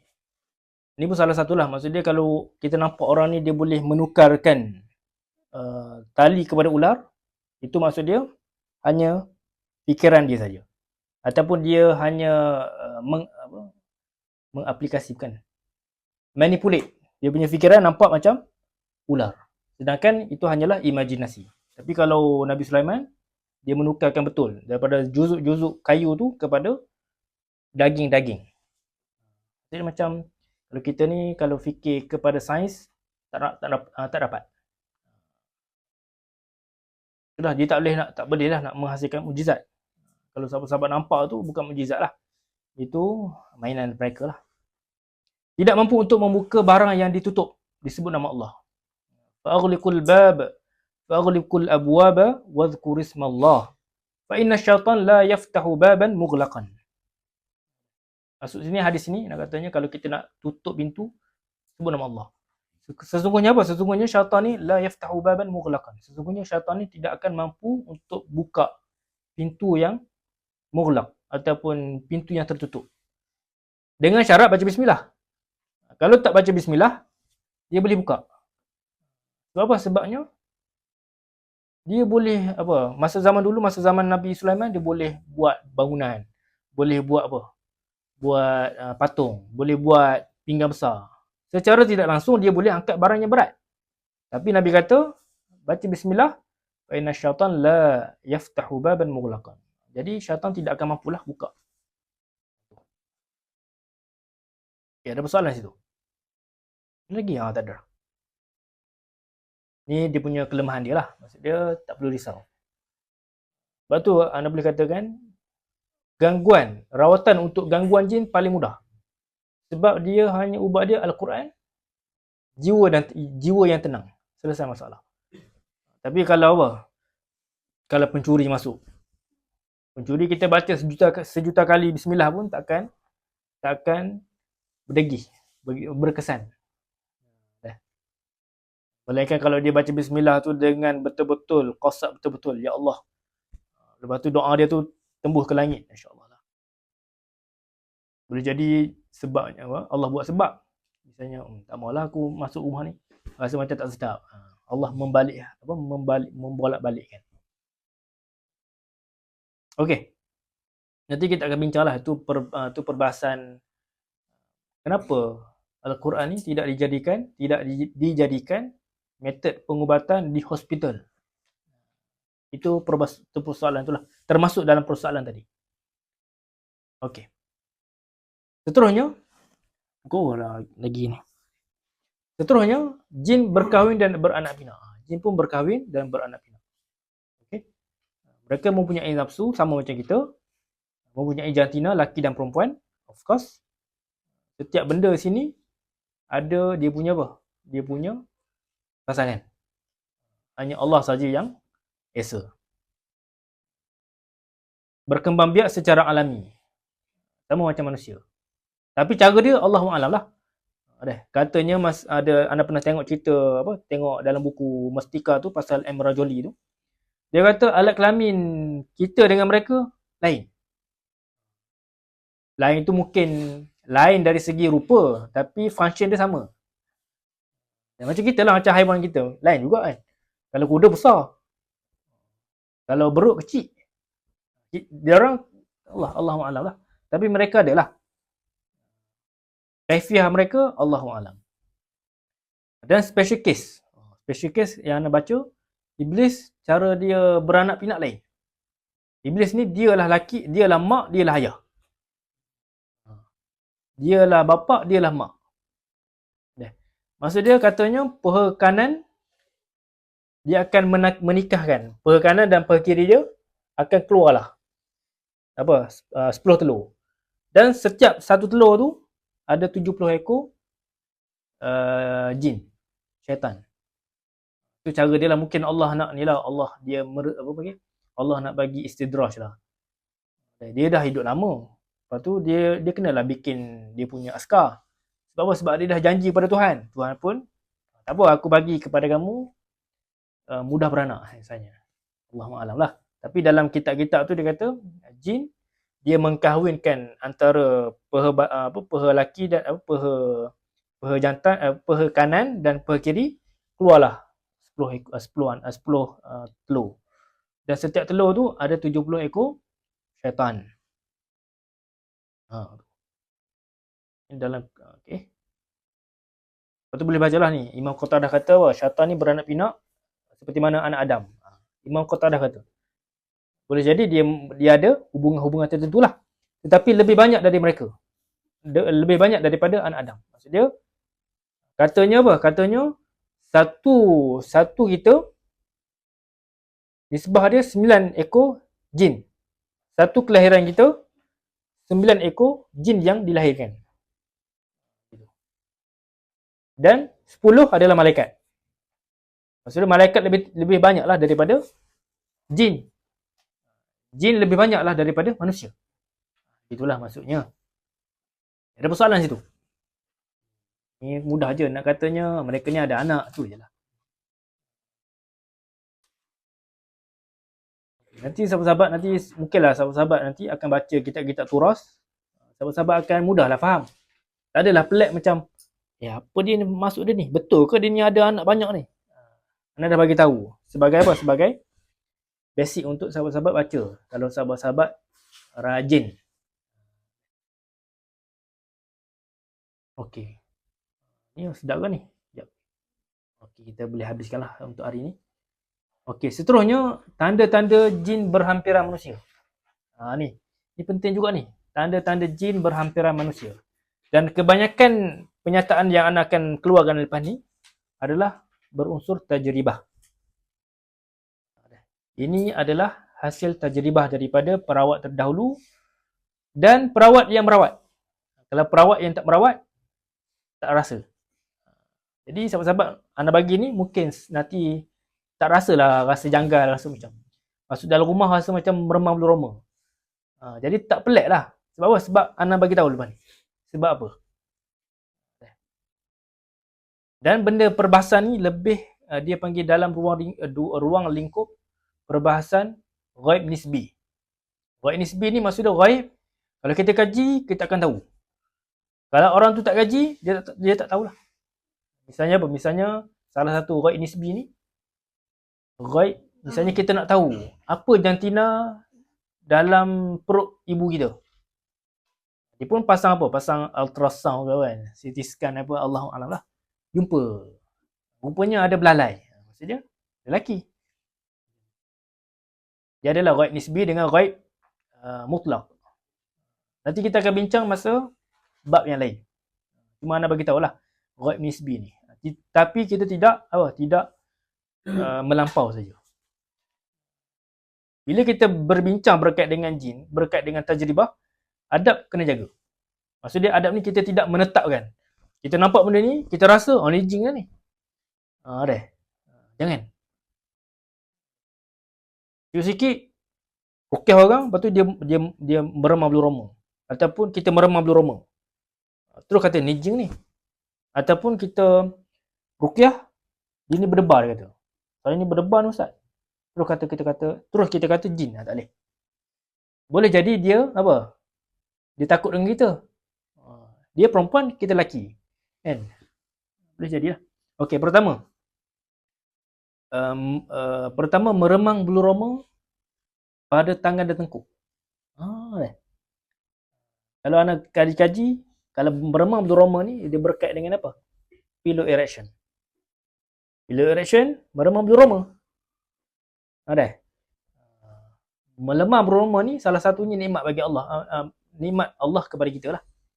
Sebab kita boleh, bila kita meremang bulu roma ni, kita isyarat untuk kita sama ada flight ataupun fight. Fight maksudnya kita ni lah, kita memberanikan diri untuk pergi ke sana.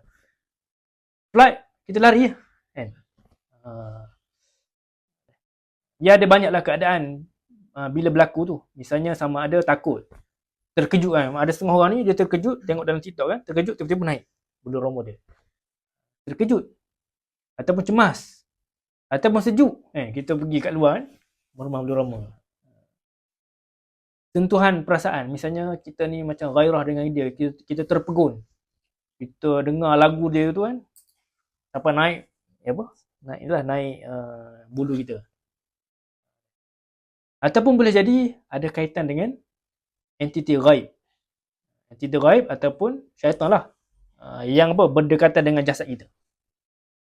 Ini berdasarkan penelitian perawat. Sebab apa? Sebab boleh jadi jin ni, kalau ikut kajian adalah, ada orang kaji, dia dalam kategori elektromagnetik. Ataupun ada gelombang radio, gelombang magnet lah. Anda baca dalam kitab apa namanya. Yang mempunyai kesan jika berdekatan dengan kita. Misalnya apa? Salah satu lagi, misalnya apa? Kalau betul dia ada gangguan, kalau betul remangan bulu roma ni disebabkan oleh gangguan, dia akan sertai dengan apa? Disertai dengan sakit kepala, letih, sensasi panas di kulit, rasa macam panas, ataupun degupan jantung yang laju, ataupun kulit kita ni bergedik-gedik. Tahu bergedik-gedik? Macam bergerak kan. Gitulah. Kalau macam peruqyah dia kata apa? Dia kata Allah menyediakan sebuah benteng ghaib kepada manusia untuk melindungi manusia dari kejahatan mereka, agar kita ni terus meminta perlindungan kepada Allah. Kita masuk tempat tu, kita rasa meremah bulu roma. Something wrong ni. Kita baca a'udzubillahi minasyaitanirrajim. Tapi ada setengah orang ni meremah bulu roma, rasa macam tak sedap ada tempat ni. Dia kata macam tu je. Dia hanya sebatas itu saja. Tapi kalau kita macam something wrong ni, kita pun azan. Kita pun spray rumah. Misalnya kita businessman, kita masuk dalam rumah ni rasa macam something wrong. Jadi apa yang kita buat?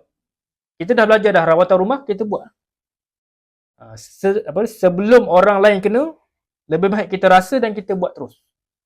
Berbanding dengan kita kena, kita buat tak tahu. Rasa tak sedap, okeylah, tak apalah. Kita tengok ada pelanggan datang, ada staff datang, tiba-tiba dia rasa malas. dia rasa macam nak marah kita, dia rasa mengantuk, rasa apa, lepas tu bankrupt.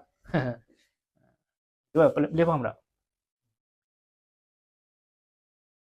Maka kebanyakan orang, sahabat-sahabat pun akan rasa remangan tersebut, tetapi sama ada peka dan tidak. Ini tajribah. Ni jangan kita kata rasa macam meremang ni, jin ni. Tak. Lebih tindakan ihtiyat. Ihtiyat maksud dia kemungkinan. Kita boleh berwaspada lah dengan benda tu.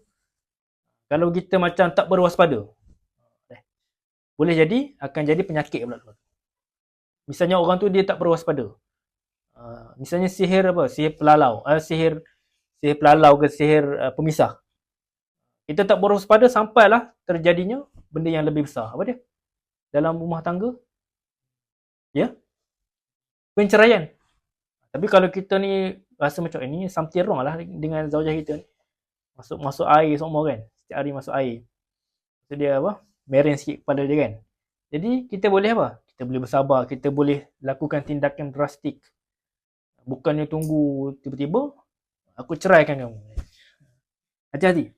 Ini pentinglah kita belajar ni. Okey. Seterusnya, anda pernah ni. Nanti kita bagi tahu benda lain. Okey. Kedua, jantung berdebar-debar dengan kencang. Katanya dalam 1 meter. Allahu a'lam lah. Katanya. Jangan terus percaya. Okey. Pertama, anak-anak ajar sahabat-sahabat. Bila datangnya benda yang berkait dengan fizikal, sakit kepala, berdebar-debar ke, meremang bulu roma ke, dia ada tak? Dia panggil fizikal kan, nampak? Kita nampak. Okay. Bila fizikal, mesti insya-Allah ada apa? Ada dalil-dalil secara sains. Ada base, evidence base. Boleh jadi berdegup kencang ni misalnya sebabkan oleh stres, anxiety. Siapa pernah kena anxiety? Anda pernah lah sekali. Adalah beberapa kali. Masa 3-4 tahun lepas lah. Anxiety ni sebab apa? Sebabnya anda tengok dalam nama kuliah tu tak ada nama anak. Dia tak ada, tak boleh nak masuk puasa. Tak boleh nak masuk puasa. Risaunya mafsul gitu. Ada mafsul. Berdebar. Berdebar ni sampai kan berpeluh macam mandi peluh. Gitu. Musim panas pula musim panas. Tu. Maksud dia apa? Anxiety, berdebar kuat. Lepas tu sekarang ni kita adalah beberapa benda yang kita menyedihkan kita ni berdebar juga. Tapi kita terus cut. Kita kata, okay, relax dulu. Relax, nanti adalah tu. Kalau tak ada benda lain, ada jalan lain. Gitu kan. Kena ni lah, bila kita ada anxiety ni kita terus cut. Misalnya ada banyak jalan lagi. Lelaki ni dia ada masalah, dia boleh fikir terus. Kalau perempuan perempuan ni dia terus meracau kan. Lelaki ni bagus. Ada masalah, fikir, tak selesai lagi tak apa. Fikir dulu, ada jalan dia. Boleh tidur. Ataupun apa? Kurang tidur. Ada juga kurang tidur ni jadi apa? Jadi ketat. Kita punya apa? Dada kita. Ataupun kafein berlebihan. Setengah orang kafein berlebihan, tak boleh tidur. Tapi berdegup kencang. Ataupun masalah gula dalam darah. Terlalu apa? Rendah. Ataupun makan ubat tertentu. Maksud dia adalah dalil-dalil saintifik tu. Jadi kalau orang tanya kita, kenapa aku ni berdebar malam-malam ni? Boleh jadi masalah-masalah yang disebutkan tadi. Jangan terus kata, ni sihir ni jin ni. Jangan. Kita kena fikir juga, kena buka fikiran kita. Okey, boleh jadi kedekatan. Ni secara misteri pula. Boleh jadi kedekatan mereka dengan kita. Kata tanda Allah bagi apa? Bagi announcement, bagi amaran, warning. Untuk kita terus isti'azah kepada Tuhan. Dia benda ni adalah benda yang tidak boleh, benda ni macam nampak fizikal. Tapi adalah beberapa benda ni tidak dapat dibuktikan dengan sains. Tapi dia tu ada. Misalnya jin. Sampai sekarang tidak dapat lagi dibuktikan keberadaan mereka dengan sains. Tidak kita kena ambil daripada wahyu juga. Selebihnya kita boleh kaji. Jadi takdilah ulama kata jin ni diciptakan 2000 tahun sebelum kejadian manusia. Tidak ada dalam Quran, tetapi kemungkinan tu berlaku. Itulah. Jadi kita boleh ambil sebagai apa? Zon ataupun kemungkinan, sangkaan agar kita berhati-hati. Ini juga salah satu diagnose awal. Masa kita ruqyah, kebanyakannya pesakit dia akan rasa berdebar-debar. Berdebar-debar ni tak semestinya gangguan. Tetapi kita boleh ihtiyat. Kita kata kemungkinan gangguan. Berdasarkan apa yang pesakit tu lalui. Jadi apa? Jadi kita bagilah amalan-amalan. Kalau dia tidak ada gangguan, alhamdulillah. Kalau dia ada gangguan, selesai masalah. Kita dah bagi amalan, kita dah bagi pemakanan, kita dah bagi cara untuk handle masalah kan. Ni kebanyakannya simptom semasa ruqyah, salah satunya berdebar-debar. Okey. Selalunya jantung berdegup kencang semasa ruqyah, petanda lah, petanda. Ni baru nak buka cerita sikit. Anda pernah hari tu 2-3 tahun lepas lah, anda dijemput oleh seorang pegawai kedutaan untuk meruqyah isteri dia. Ada situ dalam berapa orang, ada 5, 6, 7 orang gitulah, 7 orang lah misalnya. 7 orang, isteri seorang tu lah, isteri pegawai tu, kedutaan tu, dia kata dia nak bedah esok. Bila nak bedah esok, dia nak kita takkidkan sama ada gangguan ke tidak. Dia masalah ni lah, masalah buah pinggang dia memburuk. Jadi dia minta lah nak ruqyah, dia kata bukan gangguan ni. Tak ada masalah, insya-Allah, semoga berjaya lah untuk pembedahan esok kat sini. Lepas tu biasalah lepas kita ruqyah orang ni, adalah orang nak cuba kan, nak try ruqyah. Adalah 5-6 orang lah. Rasanya 4 orang lagi. Ana ruqyah 5 orang termasuk dengan isteri pegawai. 4 orang lagi kita ruqyah. Baca. 3 orang tu okey. Seorang tu kita baca meremang belum roma. Meremang belum roma. Kita tak kata gangguan. Kita tanya dia, Ustazah ada rasa berdebar tak? Kata, ada Ustaz.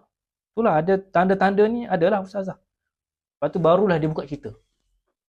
Dia kata, kalau Ustaz tekan saya ni, masa Ustaz ruqyah, Ustaz tekan ni, mesti saya menjerit. Rupanya dia bekas pesakit gangguan. Dan pernah dirawat oleh ustaz-ustaz di Malaysia. Katanya ada sihir, Allahu'alam lah, sebab tu dia tak dapat anak tu. Katanya gitulah, Allahu'alam lah. Kita rasa berdebar, kita rasa meremang belum roma. Masa kita ruqyah ni macam meremang. Maksudnya kita tak adalah nak tuduh dia, tapi kita tanya dia, nak takkid. Kita kata ada meremang tak Ustazah?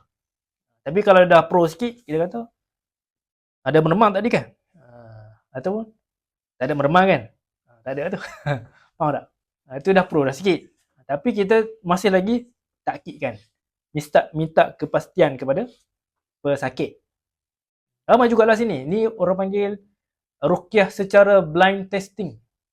Blind testing kita tak tahu dia ni ada gangguan ke tak. Ruqyah je lah. Ruqyah ada. Ada juga seorang lagi ni. USMB lah. USMB ni apa? Ni lah macam budak-budak baru lah. Dia demam Lama dah ni, dah 5-6 tahun lepas ni. Budak baru. Bila budak baru sakit, siapa yang bertanggungjawab? Musyrif lah. Musyrif dia akan minta kepada perawat. Macam Ana, dia minta kepada Ana ruqyah dia. Bila kita ruqyah, ada rasa samtirong, rasa macam meremang belum roma. Tetapi dia kata demam saja. Jadi kita pun tak apalah. Okeylah. Dia tak cerita apa, okeylah.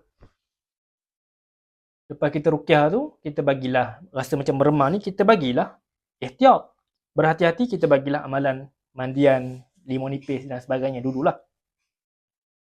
Lepas 2-3 bulan lepas tu lah, barulah terbongkar bahawa dia ni ada belajar ilmu persilatan yang ada unsur kejinian. Maksudnya dia macam yalah, dia tolak tu tak kena buat orang tu, terpelanting orang tu. Ilmu tenaga dalam lah. Rupanya tu. Faham tak? Maksud dia kita boleh jadikan tanda-tanda ni sebagai ihtiyat, sebagai zon untuk kita berhati-hati untuk suruh orang tu berhati-hati. Tapi janganlah berlebihan, janganlah terus tuduh awak ni ada jin, ada saka ni, ada sihir ni. Ini dia punya etika. Okey, seterusnya telinga berdesing. Okey. Telinga berdesing boleh jadi okey, bila telinga berdesing maksud dia ada masalah fizikal. Bila fizikal kita kena fikir, bukan fikir, kena research. Kena buat kertas kerja. Kena buat, inilah homework sikitlah. Rupanya yang didapati adalah masalah tinnitus. Tinnitus. Bahasa dia lah. Tinnitus ni maksud dia ada masalah disebabkan oleh saraf, sumbatan pada dalam telinga ke, hypertension ke. Hypertension tahu? Hypertension ni darah tinggi. Ataupun stres. Ataupun kesan ubat. Dia berlaku sama ada akut ataupun kronik. Akut ni secara tiba-tiba ataupun kronik lah. Secara bukan tiba-tiba. Itu pertama. Kita kena dahulukan yang ni loh, yang apa lagi? Yang medical. Lepas tu barulah kita fikir pula. Bila nanti kita akan ajarlah cara-cara untuk diagnose. Sekarang ni kita kenal dulu. Boleh jadi sebab gangguan. Sebab apa? Sebab tidak ada tanda-tanda menyatakan bahawa dia ni ada masalah fizikal. Pergi rujuk doktor kata awak ni okey. Boleh jadi masalah gangguan. Ataupun disebabkan oleh anjakan Nabi SAW untuk berselawat kepada dia. Ada. Dalam hadis ni ada. Iza zannat uzunu ahadikum falyadhkurni wal yusalli alaihi. Apabila kamu ni berdesing telinga, maka kamu selawatlah padaku. Wal yaqul zakarallahu bi khairin man zakarani bi khair. Semoga Allah mengingati dengan kebaikan siapa yang mengingati aku dengan kebaikan. Tapi isnadnya dhaif. Tapi dhaif pun okeylah. Isnad dia dhaif pun bukan palsu. Mana dulu adalah pernah masa tahun 1 masa dekat ni lah, masa 2016. 2016 hari Jumaat. Rasa macam berdesing betul, bersing lama. Lepas tu kita pun pergi. Lepas tu 2-3 bulan lepas tu adalah kelas kan dekat Ruak Jawi. Kita pun masuk. Ada ustaz tu, ada seorang ustaz tu dia cerita pasal berdesing ni. Salah satunya Nabi ajak kita berselawat. Berdasarkan hadis ni lah. Jadi anda masukkan jugalah. Sebagai sahabat-sahabat terbuka minta sahabat-sahabat. Okay. Yang penting dahulukan fizikal. Seterusnya kening bergerak-gerak. Terutama di sebelah kiri. Petua lah. Tapi boleh jadi sebelah kanan. Boleh jadi sebelah kanan. Ataupun bawah kulit kita ni bergedik-gedik. Pernah ke bergedik-gedik? Macam berdenyut. Kulit kita tu berdenyut. Tak pernah?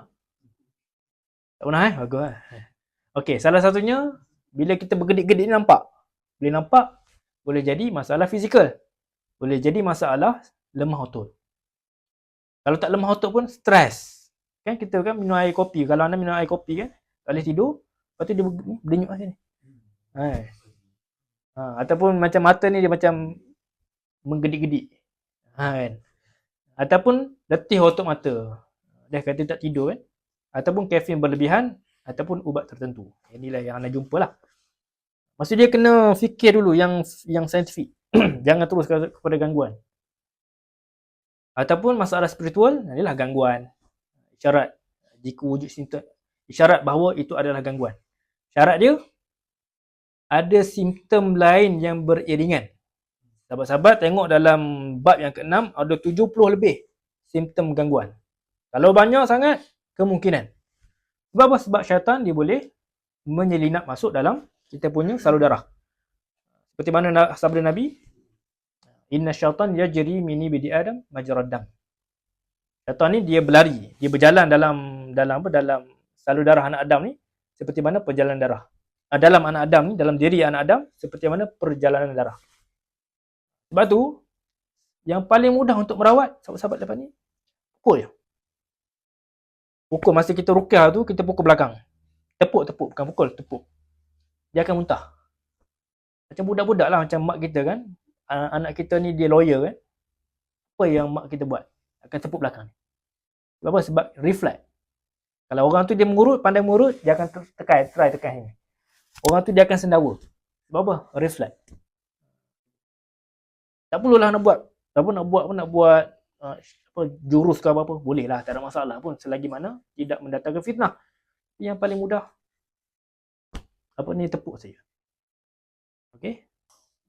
Okey, kening mata bergerak-gerak macam tadilah. Kepala terasa berat. Sama macam tadi, boleh jadi pening kepala. Kalau orang tu dia expert sikit bab pengetahuan lah, dia ada pengetahuan. Kita ni tak mampu dah nak belajar medik kan. Ada pengetahuan berkait dengan headache. Sakit kepala, dia boleh tahu. Dia kata, "Ustaz, saya ni sakit kepala." Kita tanya dia, sakit kat mana? Depan stres. Kat tepi dia berdenyut, Ustaz. Apa dia? Migraine. Belakang sampai ke kepala. Misalnya cluster ke kan.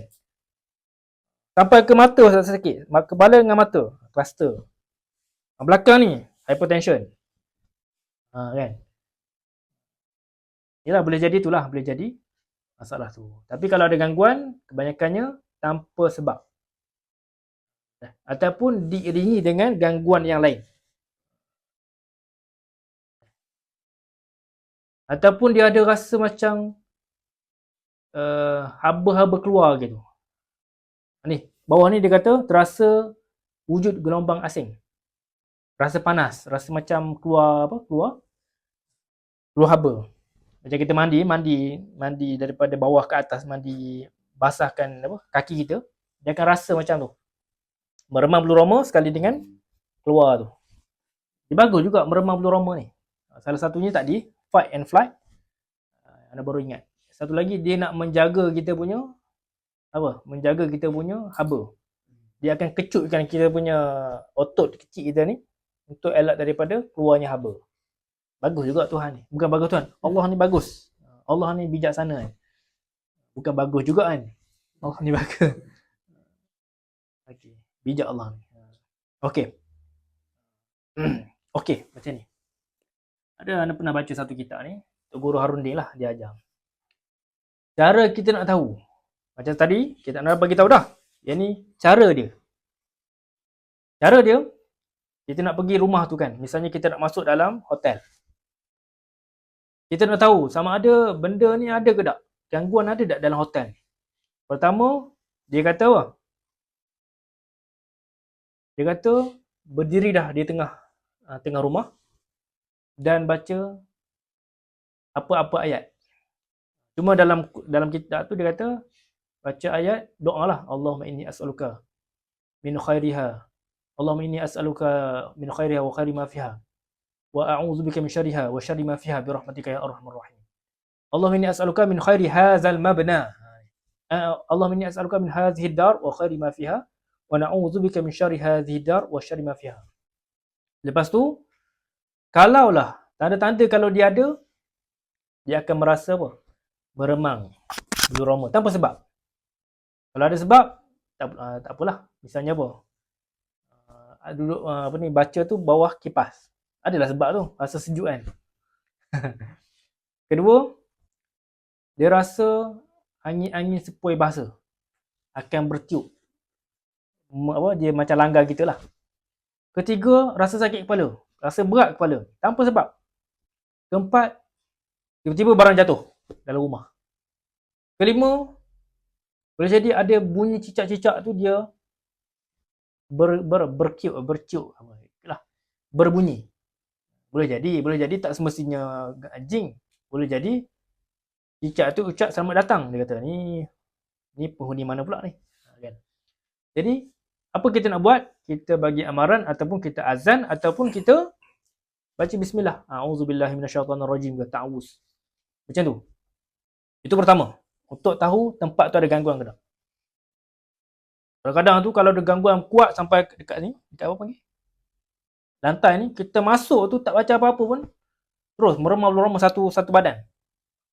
Termasuk dengan bulu-bulu kat bawah ni ada, masuk belaka. Bulu depan belakang ni, dia terasa naik.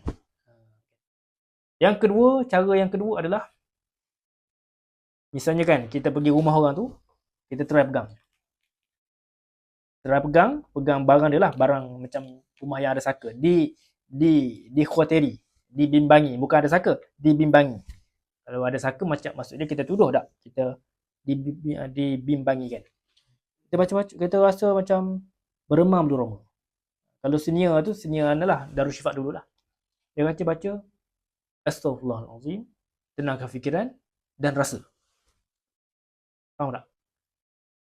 Di istighfar, tenangkan fikiran dan rasa. Kalau ada rasa meremang tu, kemungkinan. Jangan bagi tahu dia. Jangan kata, ni aduh ni, tak. Ambil air, spray. Jangan terus bagi tahu dia. Nanti dia fikir benda lain pula. Tiba-tiba bukan gangguan. Tiba-tiba anak dia main kipas, kena kepada kita, sejuk kan. Okay. Itu. Kebanyakannya, masyarakat boleh rasa belaka. Masalahnya, tidak peka saja. Itu pertama. Kedua, dia kata, nak rasa boleh. Dengan syarat, kena buat rawatan rumah selama 40 hari. 40 malam. Maksud dia apa? Maksudnya, dia kena peka lah, kena biasakan. Bila biasa tu, dia boleh beza antara mana gangguan, mana yang sebab secara saintifik. Sebab apa? Sebab dia dah malakah, dia pandai lah. Itu je sebenarnya. Tapi kalau sahabat-sahabat tak pernah buat rawatan rumah ke, jarang-jarang ke, jadikan ia sebagai berhati-hati. Itu. Penting ni sebabnya macam kalau kita kat rumah kan, balik rumah ada businessman. Misalnya kita lepas ni ada bisnes, orang tak puas hati dengan kita. Dia pun buat. Apa yang kita pertama kita nak rasa. Salah satunya kita rasalah. Rasa kehadiran mereka ni. Ana pernah beberapa kali lah, setakat ni Ana merawat 10 tahun ni.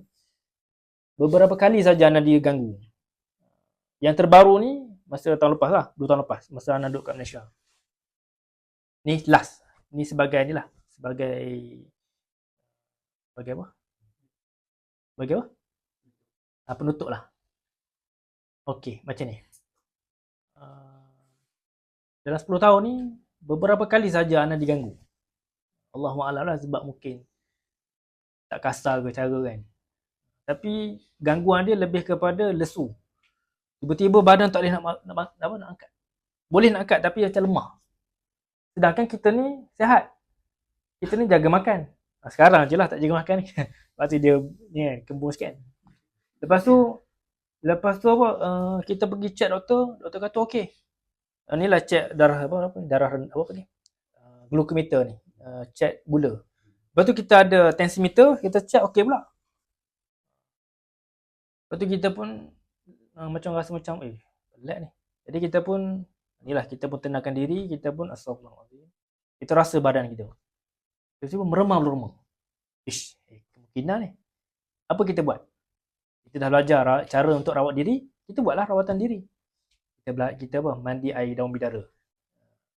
Air daun bidara, lepas mandi tu, esok lusa tu, tiba-tiba tangan bergerak gitu. Sebab 2-3 hari sebelum tu, Ana pernah rawat orang tu. Dia kata, makcik tu kata kat Ana, bergerak ni sebab apa Ustaz? Ana kata ni sebab mungkin ada masalah saraf ni. Lepas tu dia kata, tak bukan Ustaz. Ustaz yang kat pusat rawatan lain, dia kata, ni tanda gangguan. Kita jenis fikir saintifik. Tak apalah. Mungkin kot. Tapi sebenarnya masalah ni lah, masalah saraf. Bila terjadi kepada kita, barulah kita rasa. Jadi apa? Allahu'alam lah. Tapi macam tu lah, dia macam tiba-tiba gerak sendiri. Kat sini pun ada seorang, ada kes kat sini. Kita pergi ke kedai telefon, dengar orang azan, dengar orang baca Quran kan, tiba-tiba gerak sendiri. Gitulah. Masa tu kita ada masalah juga. Lesu. Maksudnya gangguan mereka kepada orang yang sihat, kepada perawat yang sihat, lesu je lah. Rasa malas, nak bangun malas, nak buat kerja malas, tu je lah. Tak ada lah sampai berdarah kan, sampai penyakit, sampai kena tumbuk, tak ada. Sebab tu jangan risau. Kalau kena, apa rawatan dia? Buat rawatan kendiri. Tapi adalah setengah-setengah pesakit, sesetengah perawat ni, dia minta tolong kepada perawat lain. Okey lah. Tapi kalau Ana tak minat gitu. Ana minat buat sendiri dulu. Kebanyakannya masalah, kita selesaikan dengan sendiri. Sebabnya kalau kita berurusan dengan orang, kebanyakannya tak berjaya ataupun dia buat lambat-lambat ataupun rugi kita. Gitulah. Buat sendiri dulu. Nanti kita akan belajar nanti, sahabat-sahabat boleh buatlah kalau ada. Kalau tak ada, buat juga, tak ada masalah. Sebab apa? Sebab dia menyegarkan tubuh. Okey, itu saja. Ada apa persoalan? Itu sajalah. Aku liqauli hadza wa astaghfirullahal azim li wa lakum. Assalamualaikum warahmatullahi taala wabarakatuh. Kita tutup dengan tangguh dulu dengan tasbih kafarah dan suratul Asr.